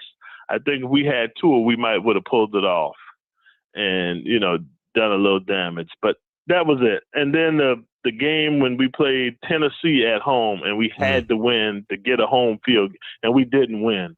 We went for it on fourth down twice when we could have kicked the field goal. And I just think Tua didn't make those extraordinary plays that we needed him to make. As far as being accurate, as far as running the offense, as far as doing, everything we need to do, good. But as far as the off-schedule plays that make the upper echelon quarterbacks, upper, he just didn't make those. And, in a franchise like this, you need someone that can make those. And so it's tough. It's sometimes it's the plays that I go back to when I think about the Super Bowl and it's 4th and 3 and Patrick Mahomes go for it. He faked the Kelsey and he runs it straight up the middle and ends up getting 16 instead of the 3. And then Tua gets the 4th and 3 and he try to fit the ball into Tyreek Hill running a drag route behind the line of scrimmage, to the flat where he can catch and turn up. And we don't get it. You know what I'm saying? Like, fake that to Tyreek Hill and take it straight up for the 3 yards. We need the 3 yards, bro. Do it yourself. Yeah, you got to do it yourself. You got the ball. Right. You got the ball. Listen, you get a concussion, doing that, then nobody going to put you, nobody going to be upset. Like, he tried to run it up in there, on 4th and 3 to get us the first down to go to the playoffs. Okay. But against the Bears, I can see the play in my head. Like, he just threw the ball. Tyreek Hill catch it. The dude push him out of bounds. We 2 yards short. Like, that was the Tannehill what's the other receiver name? Landry play. Like, we need 5 yards. You throw it to Landry for 3. All right, Jarvis end up 12 catches, 14 yards. right. He ended the season with, with 142 catches, lead the NFL, but he got 627 yards. Like, how'd that happen? OG, I agree with everything you're saying, but here's where I differ. I think if the Dolphins, and I'm talking about roster construction, hadn't put so much of an onus on Tua to be the guy to lift the ceiling of the team, but instead put a workhorse running back behind him and actually hit on the resources they put into the offensive line and it turned him into more of a game manager rather than the team is on his back, I think we could have seen a much more productive, in a limited role, but a much more productive career here in Miami with Tua Tagovailoa. That could be said. I mean, could we have, paid a lot of money to get Derrick Henry? I don't know what running back. I think that running back, when Derrick Henry went out, and that guy that was running the ball in Tennessee after him, I don't know his name, but we could have got him. Like, he was toting the ball. I get it, but it's not a big difference. You just need to make those plays. Like, you know what I'm saying? You need to make just enough plays to get us by. Like that Tennessee play, we didn't need a lot. I mean, if Mike had kicked the field goal on both of them, we would have won because we lost by 4, and those would have been 6 points. But those are the plays you got to say, hey, I'm going to take this myself. Only one person need to know. Y'all go ahead and block the same play. Y'all run the same route. But one person need to know. And I got the ball. Like, you know what I'm saying? It's a plays we see where, Josh Allen make those plays. He like, yo, I'm going to truck these 2 dudes and get the first down. Like, it's me against y'all too, and I'm going to make it. Like, you have to make those plays. And I think as the quarterback, that's what you got to do. Now, could we have gotten, other people to help? Like you said, a good running back, you know what I mean? But we spent the money on the defense because we thought the offense could hold up because we had those games where we showed flashes of, a high-powered offense. Even when we were down a few times, remember the game against the Ravens, we were down, like, oh, Lord. Then we come back and we scored like 28 in the fourth quarter or the second half. You know what I mean? Like, you bring in the coach to, help Tua. You didn't bring in the coach to help the running back. You brought in the coach to help Tua. And for the most part, it worked out. I'm not saying they didn't hold up the end of the bargain. I'm just saying that the little plays that we needed a quarterback to make, Tua wasn't making them. Now, we can go into the injury situation and what has happened, but you have to make those quarterback decisions as the 5th pick in the draft. You have to make those to help your team get to the playoffs. OG, I'm headed to Dick's after the game, man. Want me to pick up that Willis jersey for you? You can sell me the money. No, I'm gonna hold off on it for right now. You know what I mean? I think Willis will help, but just because of the money, now was Willis gonna get $45 million guaranteed anywhere else? I doubt it. So I would take it too. I think he got a hell of a deal. I get $45 million guaranteed to move from Green Bay to Miami. Winner, chicken dinner. Where's the chicken dinner? I want macaroni and cheese. I want the cornbread, and give me the string beans. But I mean, he's a winner. You know what I mean? But you can tell we gave Tua 200. Now we giving Willis 54. Like, do we really think he's taking us to the Super Bowl? He doesn't move the needle for you at all, Malik Willis? Doesn't move the needle for you at all? Not at all. Not at all. I think Tua is actually better than Malik Willis. Us keeping Tua would have been actually better to me.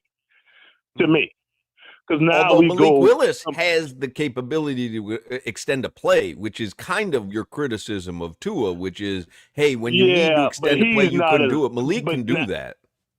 But now we taking away the accuracy piece. You know what I'm saying? He ain't going to be as accurate as Tua.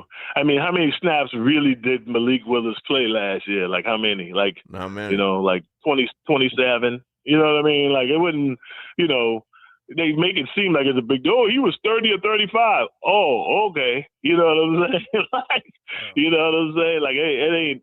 I would rather have kept Tua, and just Malik Willis. Just is he a good quarterback? Absolutely. Can he win some games for us? I'm positive he can. But as far as going, listen, I seen him, against Syracuse. They beat Syracuse when he was at the quarterback. I mean, he's a good player, but I don't think he's better than Tua at this point. I think, and with Waddle, that it just the message in the locker room is kind of skewed at this point. Like everybody's starting over. You know what I mean? Like you gotta think like it's going. It's 2029 for us. You know what I mean? And OG, I've been trying to warn people they got to get ready for a whole new approach to Mike McDaniel, because Hawk earlier said something about Green Bay South. They bring the quarterback, they bring the GM, they bring a coach from Green Bay.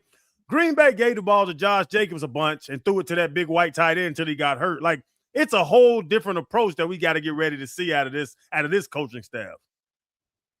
No, without a doubt. And so that's what I'm saying. Like that's gonna take 2 to 3 years. Like I was in Dallas and then Jimmy came, right? And so you got one person. That's all you switching is one person, but the philosophy changes. Like, Dan had pass pro linemen. Jimmy wanted run greater linemen. And by the time we could make all those switches and get a good running back, both of them timed out. You know what I mean? Like, so now we got to change the whole situation. Mike was getting everybody's fast. Like, we want fast and speed. Now, Green Bay really ain't on that. They on, let's grind it, play great defense, and, we're gonna win. We're gonna win at the end. So it's totally different. That's what I'm saying. Because the stalwart, the guy you got on offense is Waddle. How does Waddle play into that? You understand? Because he's what you got. He's the only thing. If we get rid of Waddle, then it's we looking at the first pick. We ain't even got a tank. Well, then get him over to the Jets with Minka, and let's get that first pick. I mean, you know what I'm saying? Something like I get it. It's just like it's just like the college situation. Like you change coach and quarterback, it's got to be 3 years before you looking for. And I know people will tell you, oh, Seattle did it. Oh, New England did it. They had a quarterback. They had. They found a quarterback that was decent. Not saying Malik Willis could shock the world and win all 18 games, all 17 games. Could. But it just takes so long to gel as a team when, a guy brought you in to do something. Now they may switch that whole situation. And you know how it is, Channing. The offseason is the most difficult. I had to tell Orlando that, while he was here, it's all peachy keen. The playing the season was, quote unquote, the easy part. This is the tough part. You know what I'm saying? The off season is the tough part. What you going to do until that next check coming September 9th? What you going to do? You had a good season, but they drafted tight end from Oregon. Holy smokes. Uh-oh. What's going on? You know what I'm saying?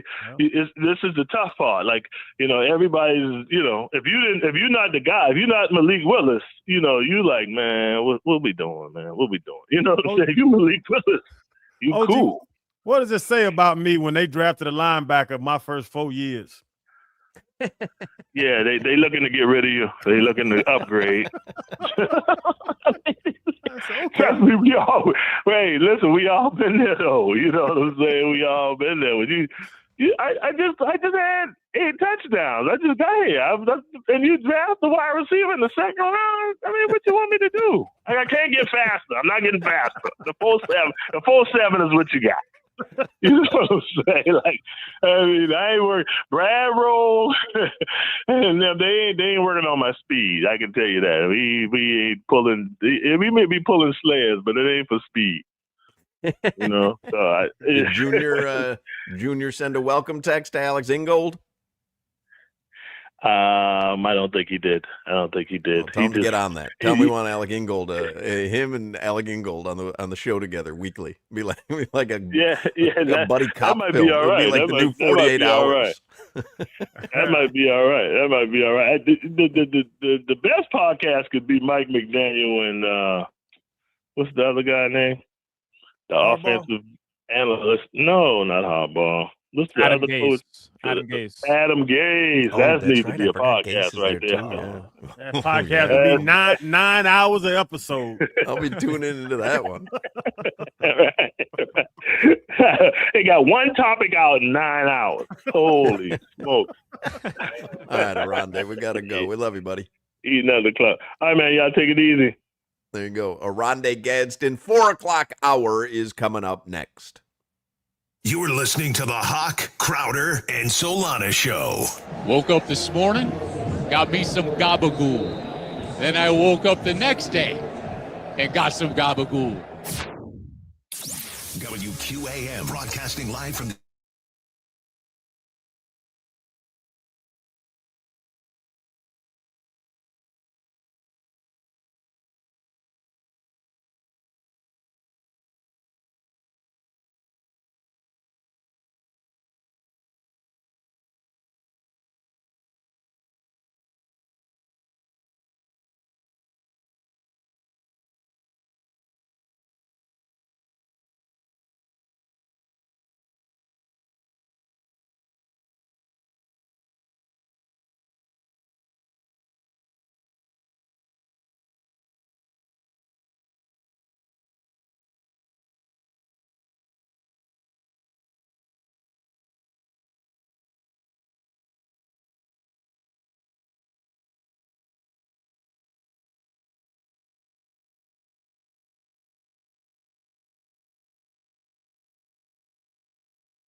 PM and we back on the clock, so don't get cutesy. Dial lead the station unlocked. We got the sports talk and the drama to make sure the T-clock. WQAM is the Avengers with no weak spot. For Joe Rose, Woody Bo, Omar and more, Tobin and Leroy giving goosies galore. Yeah, for 2 to 6 is reserved for 3 legends. The captains of America, not no Chris Evans. From Spritz to McRibs and calling out game scores. Hotman, Crowder, Solana, get ready for some more.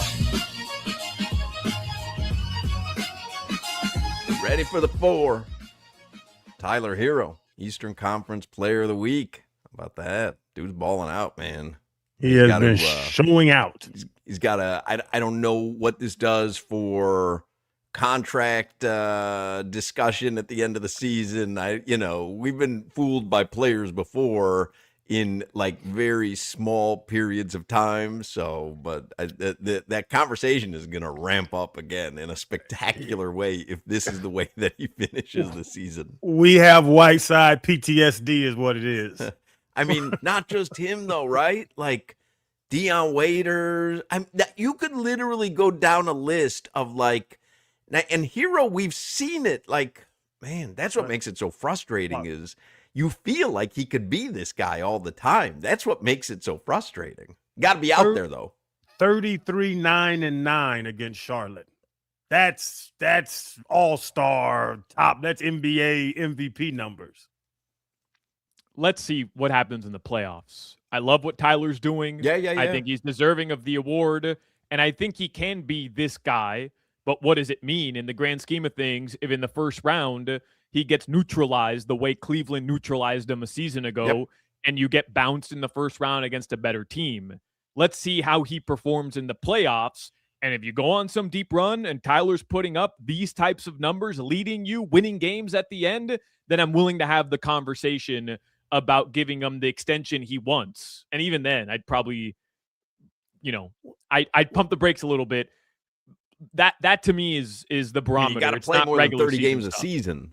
Yeah, injury. And what's the guard's name from Cleveland? That was just well, it was Darius Garland who was ripping him, but Darius Garland didn't do anything in that series. Darius Garland's a clown. But they shipped him off. They shipped him off 3 weeks ago because he's a clown. Like Darius Garland was chirping and had no reason to be chirping. He didn't do anything in that series. He didn't do anything after that series. He said, "What's the team's offensive approach?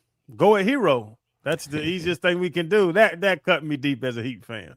Let me give you the stock market report as we start the 4 o'clock hour. That's brought to you by Anajar and Levine, accident attorneys. Call 1-800-747-FREE, 1-800-747-3733. If you were watching the futures last night, the stock market was tanking. And the Japan Nikkei last night was down 7%. I mean, it was ugly. And then the market today, it opened. It was down 800 points, 900 points. It had a reversal by the end of the day. Dow Jones ends up 239 points. That's 0.5%. S&P 500 up 55 points. NASDAQ up over 1%, up 308 points. So decent start to the week. And the price of oil, the price of a barrel of oil on the overnight, if you were watching, was up to $120 a barrel, closed down around $80 a barrel. So there's some belief maybe that if you're really deep into politics, that the Strait of Hormuz will not be closed off by Iran and oil shipping will be able to continue and we won't see a huge disruption. But regardless, up day on Wall Street after what was feared to be a very negative day. So we'll take it. I gotta drive to Bradenton 6 times a week. I hope the oil goes down a little bit. I can't even tell you. We just don't have time. Remind me tomorrow to tell you my story of going up to Tampa this weekend on the train, on the Amtrak, because that is a bad product. All right, I'll tell you real quick. You've talked about it like glowingly. You can't 24-hour tease us. Who was it? Who was it? Like 2 weeks ago in studio, you were like, "Oh, look, you pulled out the Amtrak app, and you were trying to convince them you've got to take the Amtrak. It's the best thing to get to Tampa." It was to Crowder. Remember, he No, it showed was you. Brightline. I think it was Brightline, wasn't it? No, it was. I was saying because Hawk talked me into Brightline, and I Brightline to Orlando, and I came back. I was like, Hawk, you know what? Honestly, you were right. Brightline is amazing. Yeah. Now he Amtraks because Brightline doesn't go west. Amtrak goes directly to Tampa. There's literally a Tampa station right next to DJ's apartment. It's 5 minutes from his apartment. So we go from Deerfield Beach to Tampa, and it's like $40 round trip, $60 I think we paid round trip. And I had only done it, I think only one time, maybe twice. Remember coming freshman year, 4 years ago? Remember I was trying to get back and it was delayed. And we ended up renting a car. I'm like, I'm not going to sit here in a train station all day. So I took an Uber to the airport, rented a car, and drove home. So we go up on Saturday. Literally, we're just going to have dinner with DJ. Hadn't seen him since Christmas break, and he's going away for spring break, and we're not going to see him until graduation. We had nothing to do this weekend. So we take the Amtrak up. We're supposed to leave Deerfield Beach at 12. I think it left at 1. So it was like an hour. But they keep you updated on the app. Like, we didn't show up till 10 minutes before the thing leaves. It's not like we're sitting there. And then, so it was like an hour late. And it was fine. It was fine. And then yesterday, we leave Tampa. Train supposed to leave Tampa at 1:40. And we were with DJ. We were getting some food, and I saw it was delayed a little bit. It wasn't leaving until 2:30. So we ran some errands or whatever. He drops us off. It's like 2:15 at the train station. We literally, they're loading people onto the line. I love that the train is so different than like an airport.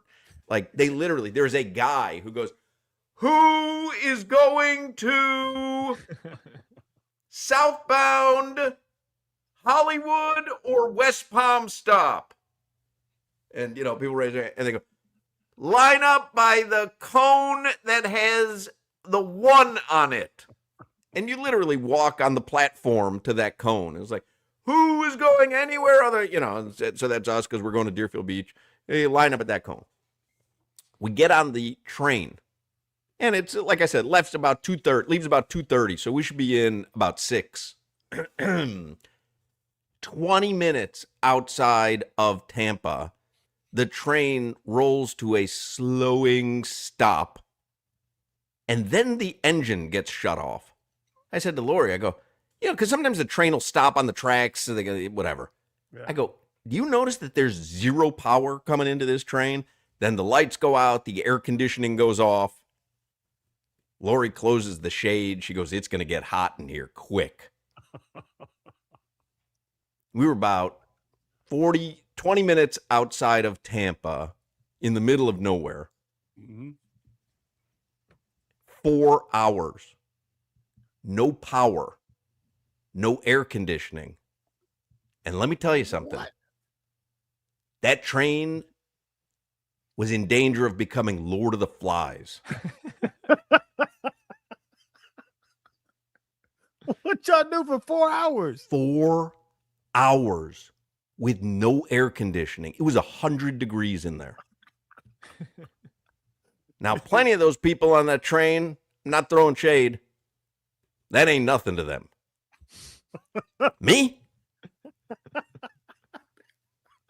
Me? Yeah. My phone's down to 12%. I don't have any ice for my Diet Mountain Dew. Somebody got it. Somebody knew about the Hawkman discomfort, didn't they? Tell you what, man. We sat on that train for 4 hours. No one knew what was going on. I don't know. To this point, I still don't know how they fixed it. They pulled after about 3.5 hours, another train pulled up to us going our way on the track, which should have been going the other way. And so I figured, they're going to transfer everyone onto this train. But something happened, and all of a sudden the train was working again. They got us there. And then it was just like a slow, man, it was just like, I don't know. Regardless, we got on that train at 2:30 in the afternoon in Tampa. We got off that train in Deerfield Beach at 10:15. You could have walked. I could have driven to Tampa back and forth. I'm not even kidding you. I could have driven back and forth Well, Lori and I were like in hysterics by the end because it's pitch black. Everyone's gotten off in West Palm Beach. There's not many people left on the train. We're dying of laughter just because we have been, and I'm like, we literally were sentenced to Amtrak jail. We were in jail for 8 hours. We were in Amtrak jail for 8 hours. And the only reason we did it was like, instead of me driving, it'll be fun just to shoot up there on the train, shoot back. It's like, that way I can play on my phone and whatever. You've made the drive. It gets boring after a while. You just don't want to make that drive anymore. It's taxing. 100%. 8-hour travel day and never being able to leave the train. It's one thing if you're delayed and you're at the station and you're doing whatever and let you back take an off Uber and over. yeah, You are prisoner on that train, man. Well, thank you so much for this story because after you told me, like Solana said, you had me convinced. Never again. Man, I'm gonna hit the Amtrak. No. Never again. Except they did send an email this morning. Hi, Mark. Thank you for traveling with us on Train 41, Sunday, March 8th. We understand your journey didn't go as planned due to a delay, and we want to apologize sincerely for the disruption. We're issuing a transportation voucher that can be used for a future trip. So I'll probably take it again. I'm probably going to get a free trip out of this thing. You got a voucher. Come on with it. No, I think I'm in the Suburban from now on. Man, I mean, it was so self-inflicted, which is what made it so painful. I mean, now you're in the second hour of sweltering on this car, and you realize, like, this is all self-inflicted. We didn't have to take the train. Like, it was for fun. It was literally for fun. Now y'all are fighting for food. Yeah, it was all of a sudden, man. No more Cheetos. What? Oh, my God. That's funny. Never mind. Take that off the list. I'll drive. Yep. Take it off the list. Or take the Bright Line. Yeah, Amtrak's not backed by Morris. Man, crazy. Anyway, 15 minutes of heat. That's brought to you by Doral Kia, home of the Pricito, our lowest price. Visit them at Doral Kia or DoralKia.com. Bill Simmons, on his podcast, said this about the Heat after the win. I watched that Rockets game. That's when I got scared.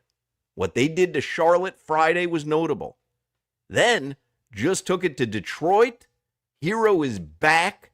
Hero is like, I'm actually offended you guys forgot I was good at basketball and I was thrown in trade deadline bleep. Like, I'm good. Bill Simmons went on. Bam has gotten better offensively as the season went along. He's been a 22-10 guy for 2 months. For the playoffs, you have two Heat check guys. Bam, who's steady, a defensive identity, good coach, some weird bench guys and wings. I just don't want to see them in a series. I'm just horrified. Bill Simmons giving the Heat their respect. It's what Solana hates that I talk about. It's what Hero's doing. If they go on an offensive slump and the swinging the ball and the pick and roll is not working, here, give me the ball and y'all get out the hell out the way. Let me go get this quick 6. And if you can have that guy, you can win a lot of games. That's what Hero's been doing, and that's what they need. Because Bam going from 17 to 20, Solana, I'm sorry. Okay, great job. But you have to have that offensive threat every single night. Well, not if Hero's going to put up 30. No, I'm saying from Hero to be that guy putting up. Yeah. You can go 25 plus a night. That's what they're missing, honestly.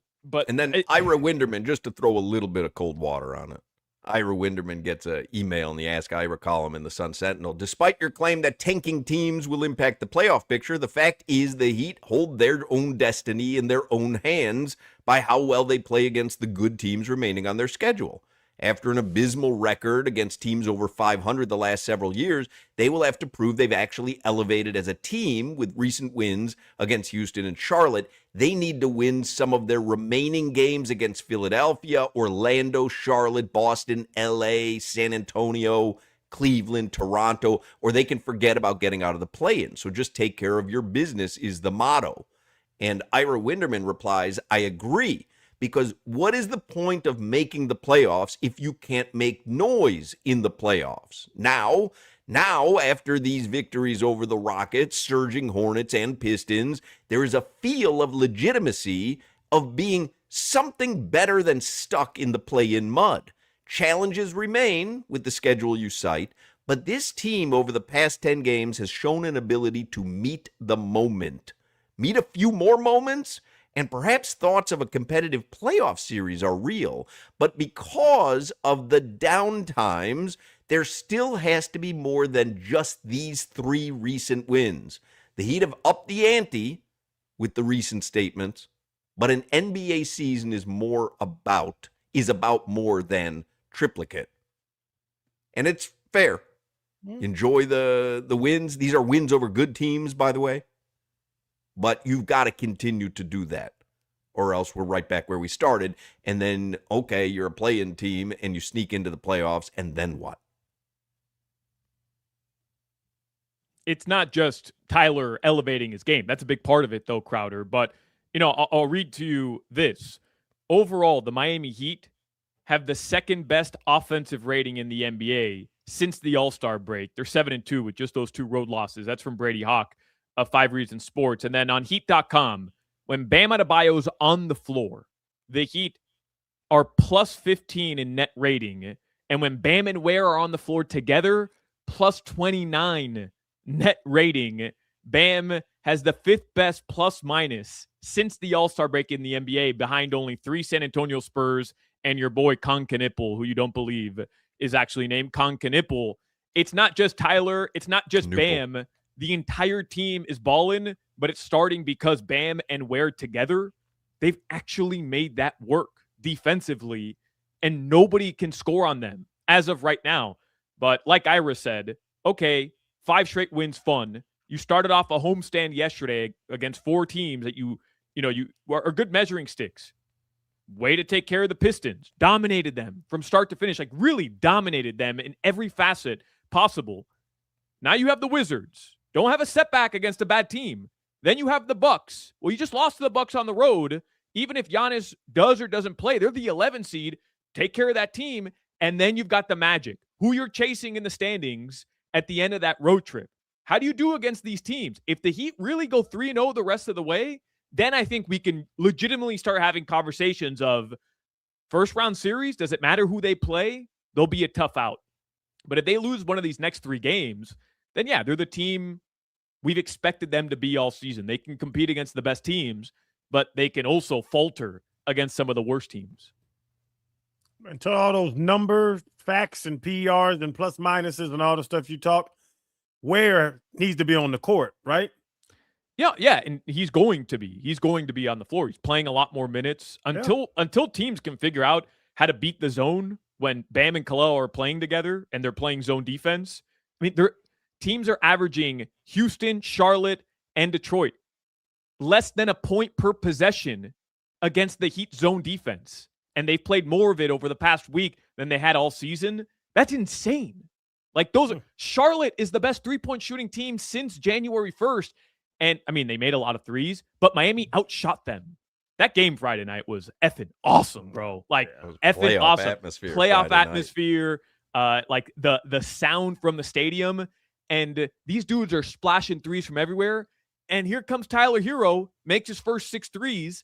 And then the Heat just keep knocking in threes. It was crazy, man. Awesome. Anyway, let's get headlines, because there's a lot going on in the world of football. We spent a lot of time here talking basketball and Amtrak, of course. So let's get some headlines here with Solana, brought to you by Doral Hyundai, home of the Pricito, our lowest price. Visit them at Doral Hyundai or DoralHyundai.com. Bear Jackson tweeted this out. BetOnline changed the Dolphins' odds of winning a Super Bowl from 150 to 1 to 201 just now because sportsbook manager of the company says he's not overly impressed with Willis, unlike a couple of former NFL quarterbacks are. I mean, the fact that there's no way they were only 150 to 1 to win the Super Bowl. That's impossible. Listen. That's from Barry Jackson of the Miami Herald's Twitter account. That's impossible. There's no chance. So a 4-win season, yeah, 4.5 over under. It can't be minus 150. It would be plus 150, but plus 150. That's ridiculous. Yeah. No, bro. That's why it's on Sully and Halfley. Nobody knows if somebody tells you they know what Malik Willis is, they're lying. He had 28 pass attempts last year. He didn't play at Tennessee. He played in a couple cleanup games for the Packers and handed the ball to Josh Jacobs. It's not going to move the needle at all anyway. No, it nobody knows what he is. But they have worse odds to compete. Well, I mean, that's kind of a than... troll job. Like that's them, inserting themselves into the conversation. But I'm going to look on the I'm going to tell you, Hard Rock app. As the Hard Dolphins Rock app fan, has the Dolphins at plus 20,000. The only team with worse odds to win the Super Bowl is Arizona. You have the Jets and the Dolphins at plus 20,000, Arizona at plus 25,000. Malik Willis goes out there and starts going 11 for 15. You're going to start looking at Sully funny. This is the guy you targeted and went and got the first day of free agency? Over under on the Hard Rock app is still Dolphins 4.5 wins. I mean, first of all, listen, it's not like Malik Willis changes the trajectory of a team on his own. If he's good, that's great, but you're still going to need pieces around him. Yep. And they don't have money to get pieces because we have $122 million into a quarterback position, and one guy's not even here anymore. Tua is expected to garner some interest from the Atlanta Falcons, by the way. So it looks like Tua could be up in the ATL, Crowder Stomping Grounds, and be the guy until Michael Penix gets out of a wheelchair with multiple knee surgeries. Lemon pepper, too. Oh, I like that. Get some of those lemon. Let me get some of those lemon pepper, brother. Brother. Well, I mean, everybody wanted Tua to go back to being like bulky Tua, and that might do it. And that's a place to do it. Mm-hmm. Stop by the varsity. Varsity is terrible, Hawk. Larry Borum agreed to a deal with the Detroit Lions. Add another one to my list. Wow. Look at my list. What's this list? What's this list you're compiling? Dolphins have lost Tua, Tyreek, Bradley Chubb, Nick Westbrook-Akine, James Daniels, Jason Sanders, Alec Ingold, Liam Eichenberg, Minka Fitzpatrick, Jake Bailey. Larry Borum. Damn. Oh, does anybody upset you on that list? It's Minka. just a sobering thought of what next season is going to be. Yeah. Maybe not. Oh, okay. Maybe not. Yeah, you take it all as a huge positive, huge upgrades coming. I'm not telling you that this is a huge upgrade. I'm not saying that they're going to go win a playoff game next year. I don't think by the decision they made to go get Malik Willis, I don't think they're expecting to be a team that's tanking next year. That's all I'm saying. I'm not telling you they're going to compete for a division. Right. But when you say maybe, like you see them being more than a 4 or 5 win team? All I'm telling you is the Washington Commanders 2 seasons ago, everybody expected them to suck with a rookie quarterback, and out of nowhere, they're in the NFC Championship game. Crazier things have happened, and if I'm just trusting the guys in place to evaluate talent. I'm just trusting them. They went out, they got the quarterback that they desired, clearly. They're keeping Devon Achane, we hope. They're keeping Jalen Waddle. You just upgraded, in my opinion, at quarterback. You're keeping your star running back, hopefully, and you're keeping your Pro Bowl caliber wide receiver, and you upgraded at quarterback. Why do you guys expect this massive drop-off on the offensive side of the football? I'm not. No. But that Washington team you're talking about, that's Dan Quinn. Dan Quinn's first year. Yep. They were loaded on defense. They had Big Allen. They had Lassiter in the corner. We don't like that. Look at who's our dogs on defense. You knew the defense was going to be good. Jaden Daniels took them to the NFC Championship game, and he overcame. Which I would take Jaden Daniels over Malik Willis, and I think everybody else in the world would. But that defense was already set. Solana, our best corner is Jack Jones. Yeah, but it's Jack Jones, right, Hawk? Where you at? Our all-pro safety just got traded to the Jets. Like Top Robinson and Kenneth Grant are going to now become sack masters. It's just the entire roster, top to bottom. Yeah, there's massive holes to fill. I'm not telling you there's not. And I'm not saying we're the Commanders and we're going to go to the AFC Championship game. like that's not what I'm saying, but I don't think we're in for a season as bad as Dolphins fans expect. I don't see a 2-3 win season from But you this got Dolphins worse on team. defense and offense. I don't think we got worse on offense. I think we just You don't I have think we Tyreek Hill. upgraded. Yeah. All right. But you didn't We have don't- Tyreek Hill Solana. for all of last year either. But I'm saying he was part of the offense. Like, that was part of what was going to make the offense special. Also, Mike McDaniel, offensive genius, whether you want to buy it or not. Like, I just how do you think we got better at offense? Because Because Malik I think Willis? I think you upgraded at the quarterback position. You have a more dynamic player. And again, I'm just trusting the guys who evaluated him for 2 seasons in Green Bay who went and grabbed him. But Tua was done. Tua wasn't coming back. So they had to make a choice. Like, to say that they've upgraded, like, they had to replace him. But they could have said, okay, if we go get Malik Willis, what's the difference between winning a couple games and winning, quite a few more games? Is Malik Willis the difference there? And had they realistically said, no, there's no difference, then they wouldn't have gone and No, signed I him. disagree. I believe that they said to themselves, no, this season he won't make a difference. But next season, when we can actually put pieces around him and we want him to be available, he won't be available next season. And we don't know if we'll be stuck, going after Mac Jones and Marcus Mariota. So let's get Malik now. We'll bite the bullet for a season, and then we'll be able to show something. I mean, you really think that Malik Willis changes the trajectory by 2, 3, 4 wins? Based on what? There's great quarterbacks that don't change a 4-win plus minus whatever it is, and I mean, it just doesn't add up. Just threats. Devon Achane is a threat. A+ red circle on your scouting report. I don't think people look at Waddle as a threat. They look at him as a decent receiver. On the defensive side of the ball right now, tell me who's the threat. Who are people having to worry about, focus on when they're preparing to play the Dolphins defense? The threat?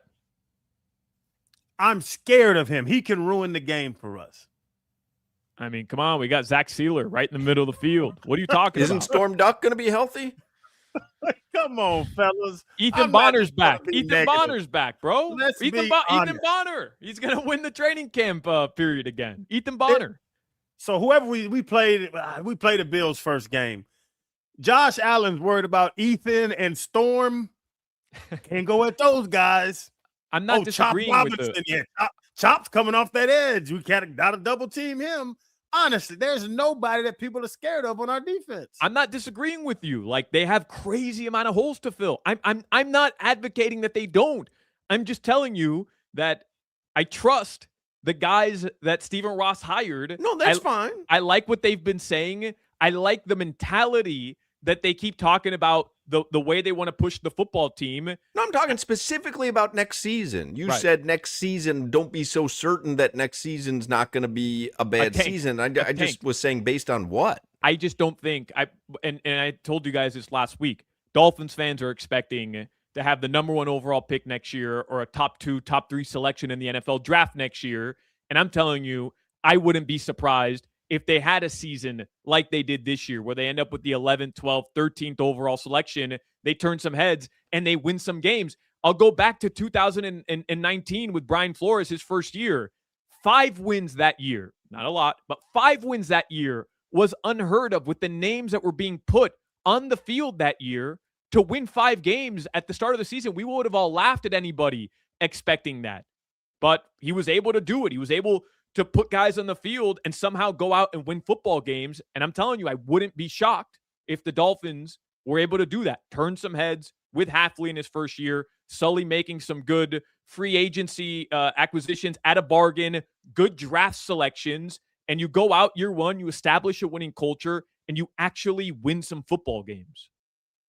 Yeah, I don't see it. I don't know how you establish a winning culture. If it's not just Dolphins fans who are expecting bad things, it's Vegas. It's every beat writer who does power rankings for the entire league. Like, they're bottom 1, 2, or 3 in the league. So I'm having a tough. Listen, I hope you're right.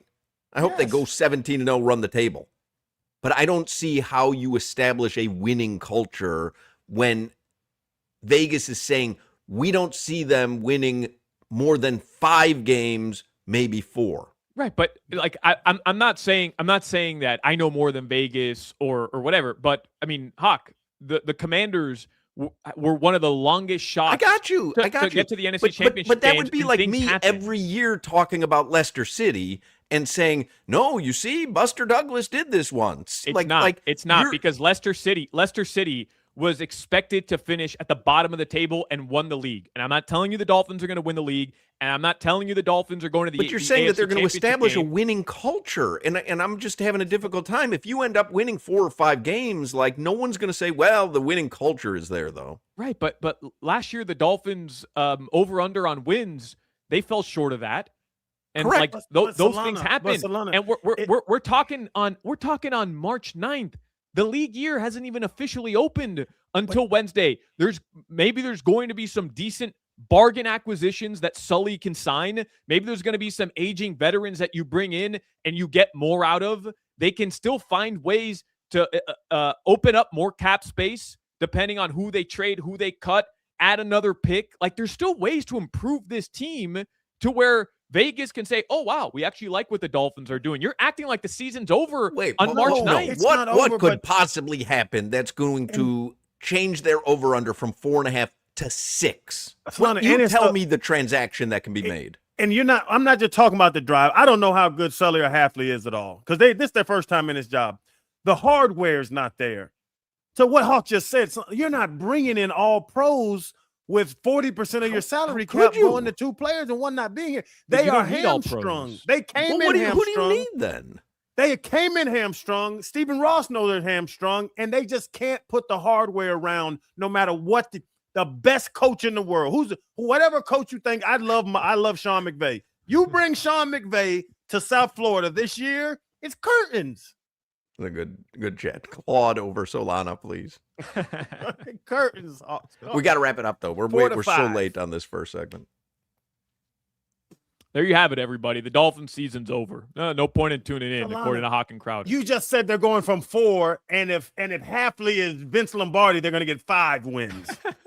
But it's not even that he's Vince Lombardi. He thinks that there's free agent maneuvers that are going to be made that's going to put the league on notice. And I'm just like, say that. I didn't say that. You just said that it's only March 9th and the league year begins Wednesday. And there are moves out there where maybe Vegas says, hey, they're putting some together. And I'm just asking you, what could they possibly, like, we know who's out there. They're not in the conversation for anyone. Doesn't have to be a Pro Bowler. Doesn't have to be a superstar. Who? Who's going to make Vegas stand up and say, you know what? We got it wrong. I'm asking you who? Change my opinion. A 14-year-old man. It's like, who? Let me check the free agency list. I'll get back to you. You do that. You tell me who you come up with. Your weather. It's hot. It's in the 80s. Schefter says Tua Tagovailoa 1-year deal with the Falcons. Wow. They are all in on lefties, man. And call the same offense. But you don't have to change it up. Yeah. Penix's knees are bad, so he's just as mobile as Tua right now. they got 2 statues. Check in on John Michaels. Can't be doing well. It's funny. I had texted him this morning when I saw the first news that it was, and he's like, "Oh, we actually talked about it this morning. I'll bring him on tomorrow, maybe." Tonight, the lows will be in the 70s. That's your weather. I got your list, Hawk. And Devin Bush is going to change it. Tyler Algiers, he's going to. That's what I'm saying. Like, there's no one out there who can change anything. Actually, Algier already signed a contract with another team, so you can scratch that one off the list. Kalavon Chasen, boy, we can get Chasen. I just want to know who's out there that's going to make Vegas go, you know what? We got this wrong at 4.5. Like, I just don't see it. I wish there was. They're just. I mean, this is what we've talked about though since last season was still underway. They've got no salary cap room. And even there's only they got rid of Larry Borum. That freed up $45. So they can buy a steak tonight. Trey Hendrickson, the DN from Cincinnati, that's the name popped up that I'm like, he changes stuff. They don't have nowhere close to the amount of money that Hendrickson's going to want. And he ain't He's going to coming want here. $45 million a year. Anyway, we got to take a break. Don't go anywhere. We got to take a break. Before we do that, though, I want to talk to all my daily fantasy players. I'm talking to you because Prize Picks has changed the game. You want to shoot your shot on Prize Picks? Get $50 instantly in lineups when you play your first $5. That's right. Download the Prize Picks app right now. Use code Solana. Get $50 in lineups after you play your first $5 lineup. I've been telling you for the last couple of weeks, downloaded the Prize Picks app, been playing it a lot more lately, have no idea why I waited so long. So here's how simple it is. You open up the Prize Picks app, you download it, and you're picking more or less on 2 to 6 player stat projections. You get your picks right, you cash in. That's it. You're turning your hot takes into real money. I have the Prize Picks app open right now. I'm going to go over to basketball, even though you can do baseball, you can do basketball, you can do soccer, football during football season. They have every single sport. Kawhi Leonard tonight, 19.5 points. I'm picking more. SGA tonight, 24.5 points. I'm taking more. Jalen Brunson, 10 rebounds and assists combined. I'm picking less. There you go. That's my 3-team tonight. That's my lineup that I'm picking. All 3 of those are right. I cash in. But my favorite part, Prize Picks, they invented the flex play. So even if your lineup isn't perfect, you can still cash out. How you play is up to you. You want that flexibility, choose flex play. If you want bigger payouts, go for the power play. But no matter how you play Prize Picks, it's the best way to put your hot takes to the test. Join me and millions of other users. Download the Prize Picks app today. Use code SOLANA, SOLANA. Get $50 in lineups after you play your first $5 lineup. That's code Solana. Must be present in certain states. Visit prizepicks.com for more details. Prize Picks, it's good to be right. You're listening to the Hoch, Crowder, and Solana Show. Well, I love Zephyr Hills. There is no Zephyr Hills. It's Zephyr Hills. We've been over this. WQA.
For Atlanta, Jimmy?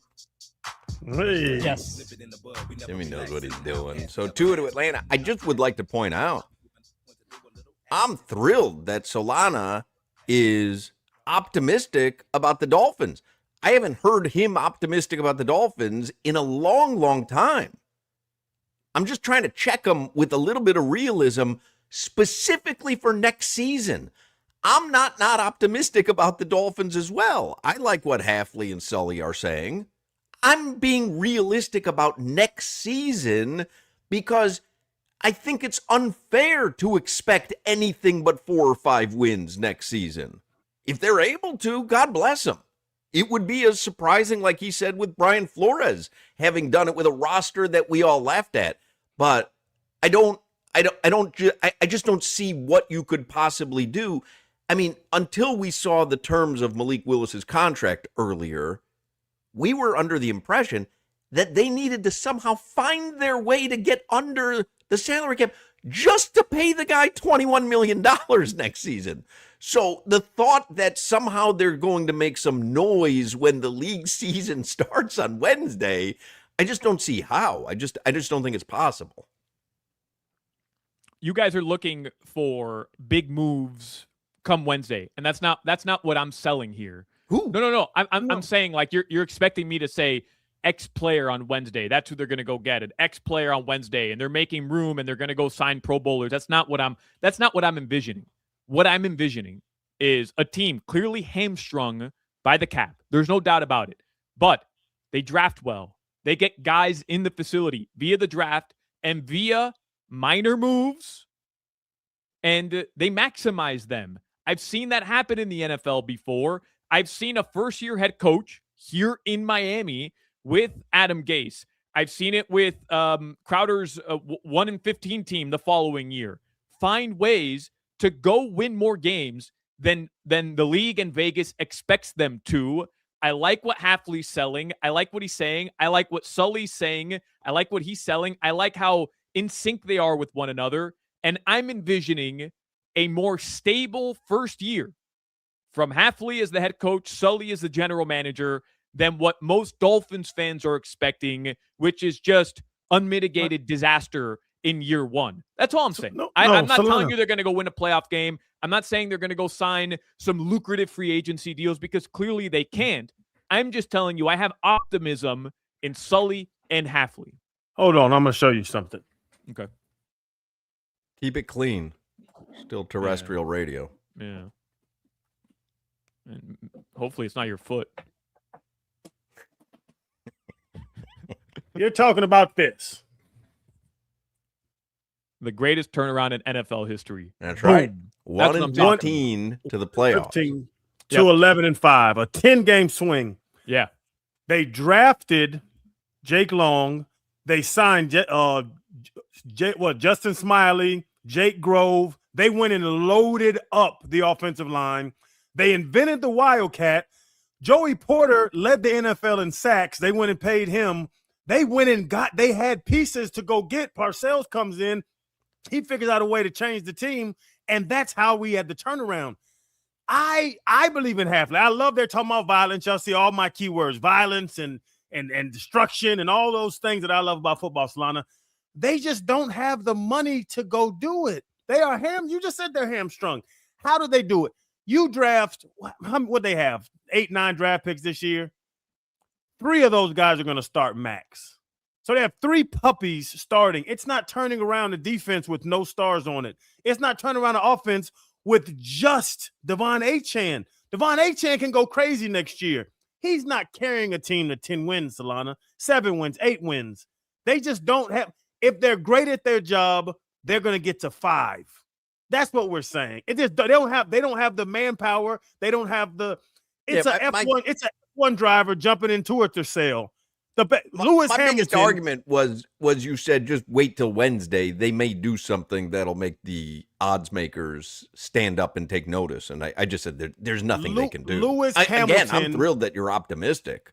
Lewis Hamilton in the Mitsubishi Diamante is not winning any races.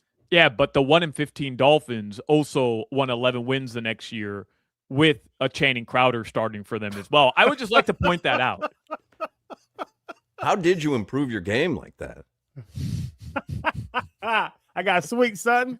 All right, 5 o'clock Funky Buddha Happy Hour is coming up next. We will get you caught up on all the headlines because there are a ton. Dolphins released their quarterback, signed a new quarterback, and the Dolphins quarterback who they released is now already agreed to terms with another team. That's just in the course of one day. But there's a ton of NFL news to get to, so we're going to get to it all at the top of the hour. Low testosterone is a real issue for many men. It can lead to poor sleep, low energy, brain fog, reduced sex drive, can make it difficult to stay in shape. We all know healthy body, that plays a major role in overall health and well-being. It's why I talk about Atlantic Men's Clinic. I go for testosterone shot once a week at Atlantic Men's Clinic for over a year now, and I'm thrilled that I do. I wish I had started it sooner. If you're feeling sluggish, you just don't feel like you used to, I recommend Atlantic Men's Clinic. More than just testosterone, Atlantic Men's Clinic can help men lose weight, support metabolism, improve gains in the gym, and more with 4 targeted body composition plans featuring GH peptides, NAD+, GLP-1, PDA, and more. With the low T treatments combined with the body composition programs, most men notice real improvements, more energy, better focus, improved sleep, stronger workouts, often a renewed sex drive as well. You know, in your early to mid 30s, guys, you start losing about 2 to 3% of your testosterone production every year. So it's gradual. And then before you know it, you just don't feel like the same guy you did in your 20s or 30s. And you'll notice it. Decreased sex drive, putting on weight, less productivity at the gym. You wake up feeling tired. You fall asleep after dinner. If you have those symptoms, schedule a consult with Atlantic Men's Clinic. They have 7 locations in South Florida. Call them at 877-455-7300, 877-455-7300, or visit AtlanticMen'sClinic.com. Featured therapies are compounded and have not been evaluated nor approved by the FDA. Provider prescription required. See website for details. This is Hoch, Crowder, and Solana. You have Tua, you can make Tua Tartar.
5 o'clock hour is the Funky Buddha Happy Hour, and it's brought to you by our friends at Funky Buddha Brewery. I'll get to the Funky Buddha stuff in 1 second. What do you have there? Elf on a shelf? What's going on? I found my elf on the shelf when I pulled out the football last segment. You lost it since December? I lost him. I didn't know where I hid him, but I hid him behind my football, so I found the elf on the shelf. Oh, congratulations. I Thank hope you. Christmas is everything you imagine. That's my buddy. This is a wild. I'll get to Funky Buddha stuff in 1 second. Joe Shad tweeted out a pretty wild stat line here. NFL passing attempts last season. Malik Willis, 89 in Green Bay. Quinn Ewers, 83 in Miami. That's pretty wild. Yeah. That's pretty wild. I mean, this, again, Sully and Hafley had the privilege of watching him as a person and at practice for a couple of seasons, so they've seen more than the 89 passes during the season, but it is pretty funny that, and as someone responded to Joe Shad, Malik Willis was way better in his passing attempts than Quinn Ewers was in his, if you're just going off those. So. Yeah, Hafley was a defensive guy, and so Malik was his scout team quarterback. That's what backup quarterbacks do. He watched Malik Willis every single day at practice. So they know something. They have to know something more when they bring him in for the 2-year 45. I hope we don't have a who was that quarterback that I liked? Tate Martell. Yeah, I hope we don't have a Tate Martell situation. For Sully's sake, I hope we don't have a Tate Martell situation. Anyway, Funky Buddha tonight, if you go to the tap room in Oakland Park, you will see our very own Dan Day hosting trivia. He does that on Monday nights. That starts at 7:30. And they've got the regular schedule this week. They just posted it. Let's see what else they put on Instagram. Yeah, just their schedule. Dan Day tonight hosting trivia at Funky Buddha. Hopefully you watched a little F1 at Funky Buddha over the weekend. All F1 season long, they will be hosting watch parties. So if you want to watch the races with a bunch of other race fans, they'll have the sound on and the races on all the TVs, and they have specials as well. So make Funky Buddha your race paddock all F1 season long. That is Funky Buddha, the tap room in Oakland Park. There really is a ton going on. We just got breaking news from Jimmy. Gardner Minshew to Arizona. So we might have to lead the headlines with that. Let's get headlines here for the 5 o'clock Funky Buddha Happy Hour with Solana, brought to you by Doral Hyundai, home of the Pricito, our lowest price. Visit them at Doral Hyundai or DoralHyundai.com. So let's recap from earlier this morning, about 8 to 9 hours ago. The Miami Dolphins officially announced they were releasing Tua Tagovailoa. We got a goodbye video from the Dolphins, a goodbye graphic, and Tua himself posted a video of his time in Miami and a very long message to everybody in the organization, his teammates, coaches, the fans, and everybody that worked behind the scenes, as well as a very nice message from Tua. He was a good dude. I like Tua. People soured on him last season because from the moment he did the show me the money thing, it kind of went south. And then he had a couple of moments in post-game press conferences last season that were unbecoming of a starting quarterback. And there were times where he seemed to be throwing others under the bus. Yeah. And but I understand someone being prickly when they're getting constant criticism and they are out there trying their hardest and whatever. But I do think people started to sour on him a little bit last season. I think he was a good guy. I still think he's a good guy. Oh, human being? I think he's awesome. Married, kids, great person, gives back, does a lot of stuff. But I remember that fourth and 10 throw in the Kansas City playoff game where who were you throwing it to? Tyreek was 20 yards down the field.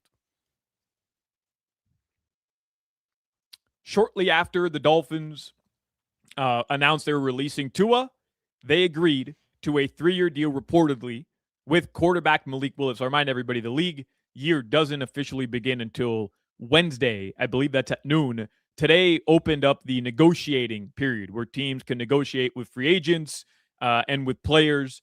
So nothing's official yet, but the Dolphins did agree to a 3-year deal with quarterback Malik Willis. It's a 3-year deal, $67.5 million. It's a $22.25 million signing bonus. He's going to make $1.25 million as his base salary for 2026. That is fully guaranteed. In 2027, he's going to make $21.5 million. That's also fully guaranteed. A $2 million roster bonus due March 2028, and a $20.5 million base salary for 2028. That is not guaranteed. 2-year 45. That's what it is. Looking at Tua's career stats. So these are his Dolphins stats. How many rushing yards do you think Tua ended with his Dolphins career? He had 6 seasons in Miami. How many rushing yards do you think he ended with? 250. Solana?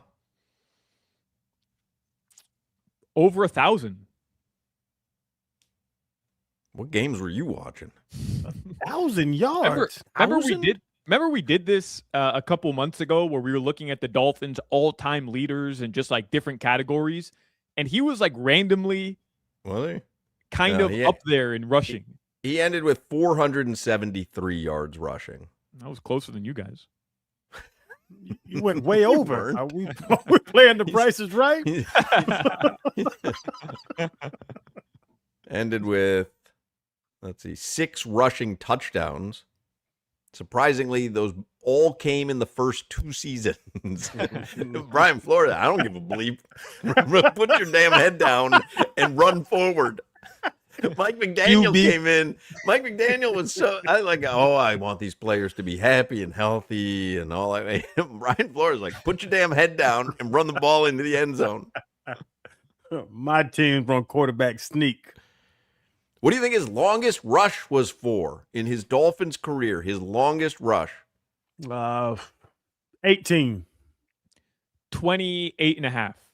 23. How many fumbles?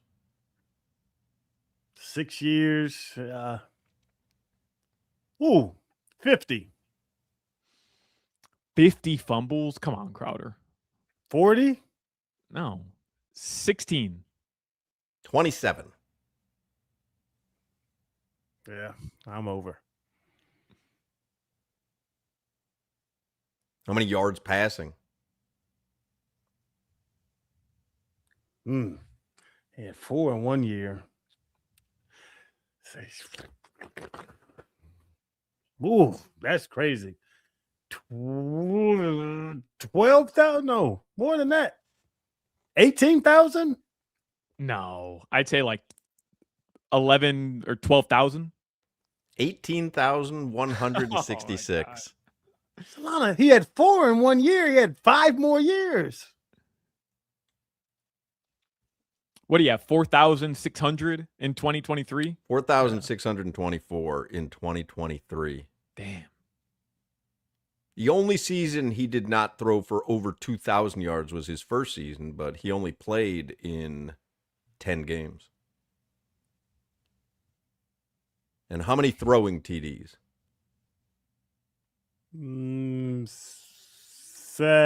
65. Yeah, 70. 120. Really? 59 interceptions.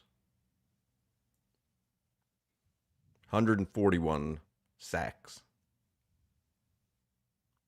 That hell, 120 passing touchdowns in 6 years. That's impressive. It's not bad. His numbers, I'm telling you, his numbers are not bad. I think we made a mistake. Oh, goodness. Here you go. Falcons got themselves the steal of free agency. That's 20. He had 20 touchdowns a year. Somebody put on the chat, Herbert has 24,820 yards. Is that true? I would believe that. That's not an argument anymore, is it? No, Justin Herbert Yeah. wins that one. Yeah, I think we should let that one go, fellas. Were we still arguing that? And I don't remember gaping up for. He brought it up on the chat. I'm like, are we still doing this one? Because I think Yeah, I think it's been decided. 24,820. Yeah, I think that's been decided. Tua You is wanna going to guess sign how many yards rushing Justin Herbert has in his career? Tua had 400 and something in 6 years. Justin Herbert's got 7 years. Yeah, he's well over 1,000. Why does he have 7 years? They got drafted right behind each other. No, 6 years. I'm sorry, 6 years. Oh, yeah, 2, 3, 4. Yeah, oh, maybe hell, damn, closer to 2,000, 1,600. I know he doesn't scoot that much. He gets the hell on early on. He was getting the hell on. 1,200, 1,715. Yeah, he was running his first couple years. Yeah. Didn't he go for like Actually, 80 on us? last year was his best year rushing. 498 yards rushing last season. One of those years, he led the Chargers over us and led the team in rushing yards down here. Right.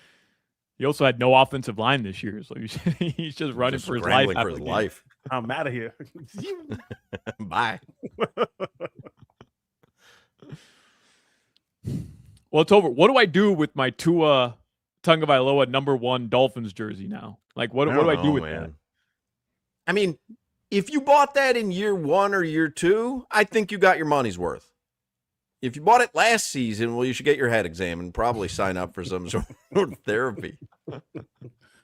Get a patch. Y'all joke about it. Get a U Premium patch. I saw this Dolphins fan.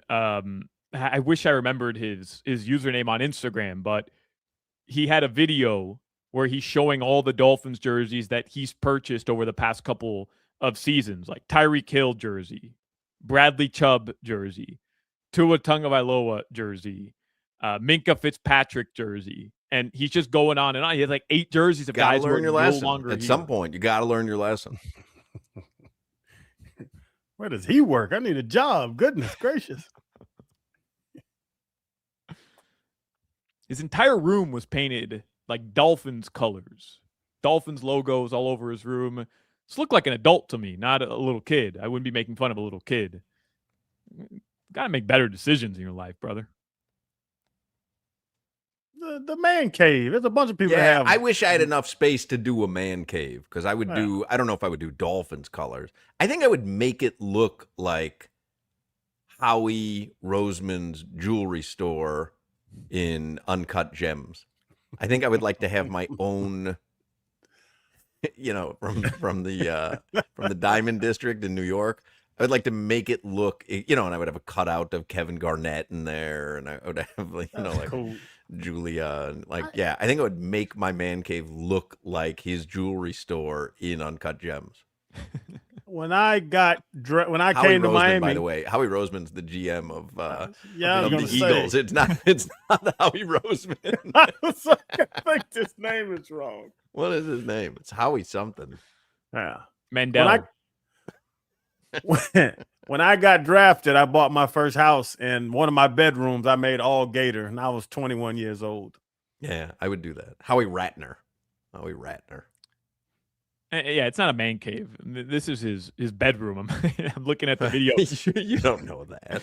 His bed is there, Hawk. Well, maybe he's got a bed down there because he gets his wife angry all the time, and she goes, "Go sleep in your man cave." No, this looks like still lives with his parents, 100%.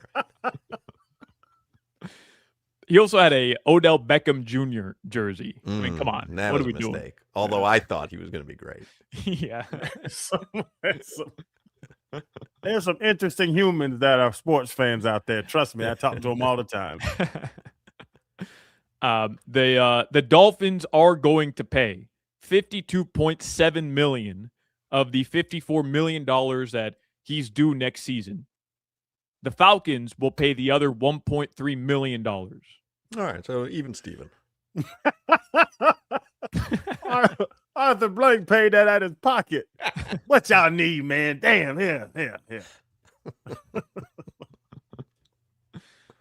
All right, guys. Those are your big storylines today. Tua is now a member of the Atlanta Falcons, and Malik Willis. Welcome to Miami. The Malik Willis era begins. Minkah Fitzpatrick was dealt to the New York Jets earlier today. In return, the Dolphins get a 7th-round draft pick. They also opened up $6 million in cap. Larry Borum is signing a deal with the Lions. And Jake Bailey, our punter, he's gone as well. So those are 2 unrestricted free agents that are moving on. All right. I was just listening to Dan Orlovsky, and everybody on TV is talking about the trade deadline and all the movement. And he brought up a point I hate. He said, you won't know what Malik Willis is because of the roster around him. They're going to be so far behind other teams that you can't really evaluate him to the level that you need to see. And I hate that because now we're wasting a year of evaluation. Right. It's true, though. Yeah. Oh, no. It's 100% correct. I just hate to think that as a Miami native. All right, gentlemen. Your weather in South Florida right now, it is partly cloudy. Tonight, the lows are going to drop into the mid-70s. It's in the 80s right now. Sunny and hot in Miami. That's your weather. All right. Will Manso is going to join us in the next segment. We can talk Tua with him. I want to talk Tucker Dukes first, though. I talk about Tucker Dukes' lunchbox in Deerfield Beach all the time. People always say, is it really that creative? Is the menu that good? And I always say, yes. Yes, it is. Sounded like Jeff Goldblum there, didn't it? Well, yes. Yes, it is. It's life finds a way. I don't know why I went into Jeff Goldblum there, but I did. It was good, though. Why, yes. Yes, it is. Tucker Dukes is not just award-winning burgers. It's some of the most creative food in South Florida, and it's a nice, relaxed place to have a great meal. It's kind of a vibe in there. Hopefully you follow, speaking of vibes, hopefully you follow them on social media. They've got a cool little series they do on social media called Burgers, the Show. They've got new episodes that drop all the time, and they're funny and they're entertaining. So it's the month of March, and their March burger of the month is the Conan. This one doesn't whisper, it conquers. A half-pound pressed beef patty, melted American cheese, hot pastrami stacked thick, sauerkraut, a bed of pickles and onion, and house-made Tucker sauce. It's bold, it's juicy, it's built like a warrior. In fact, some people say that about Jimmy. Bold, juicy, built like a warrior. Solana wasn't paying attention to me, so all he did was hear silence. He didn't know that I was going for an affect there. I was talking about Jimmy, Solana. Leave me alone. I'm in a mood. Let me get through this. Life finds a way, Solana. Why, yes. Yes, it does. Anyway, Tucker Dukes also has Fish Fry Fridays, which is great for Lent menu items like the fish fry plate, fish and chips, and the Seymour, which is a fish fry sandwich, 2 pieces of beer-battered cod, chipotle mayo, and coleslaw, all on an onion bun. Tucker Dukes in Deerfield Beach. It is worth a visit. If you're looking for a killer burger joint, this is it. It is legit. Visit Tucker Dukes online. It's tuckerdukesburgers.com, or follow Tucker Dukes on social media on Instagram, TikTok, and Facebook. Tucker Dukes Lunchbox. Check them out. 1101 South Powerline Road in Deerfield Beach on the southwest corner of Powerline and 10th. You're listening to the Hoch, Crowder, and Solana Show. Text threads are meant for pictures of Jimmy's hot dog. WQAM.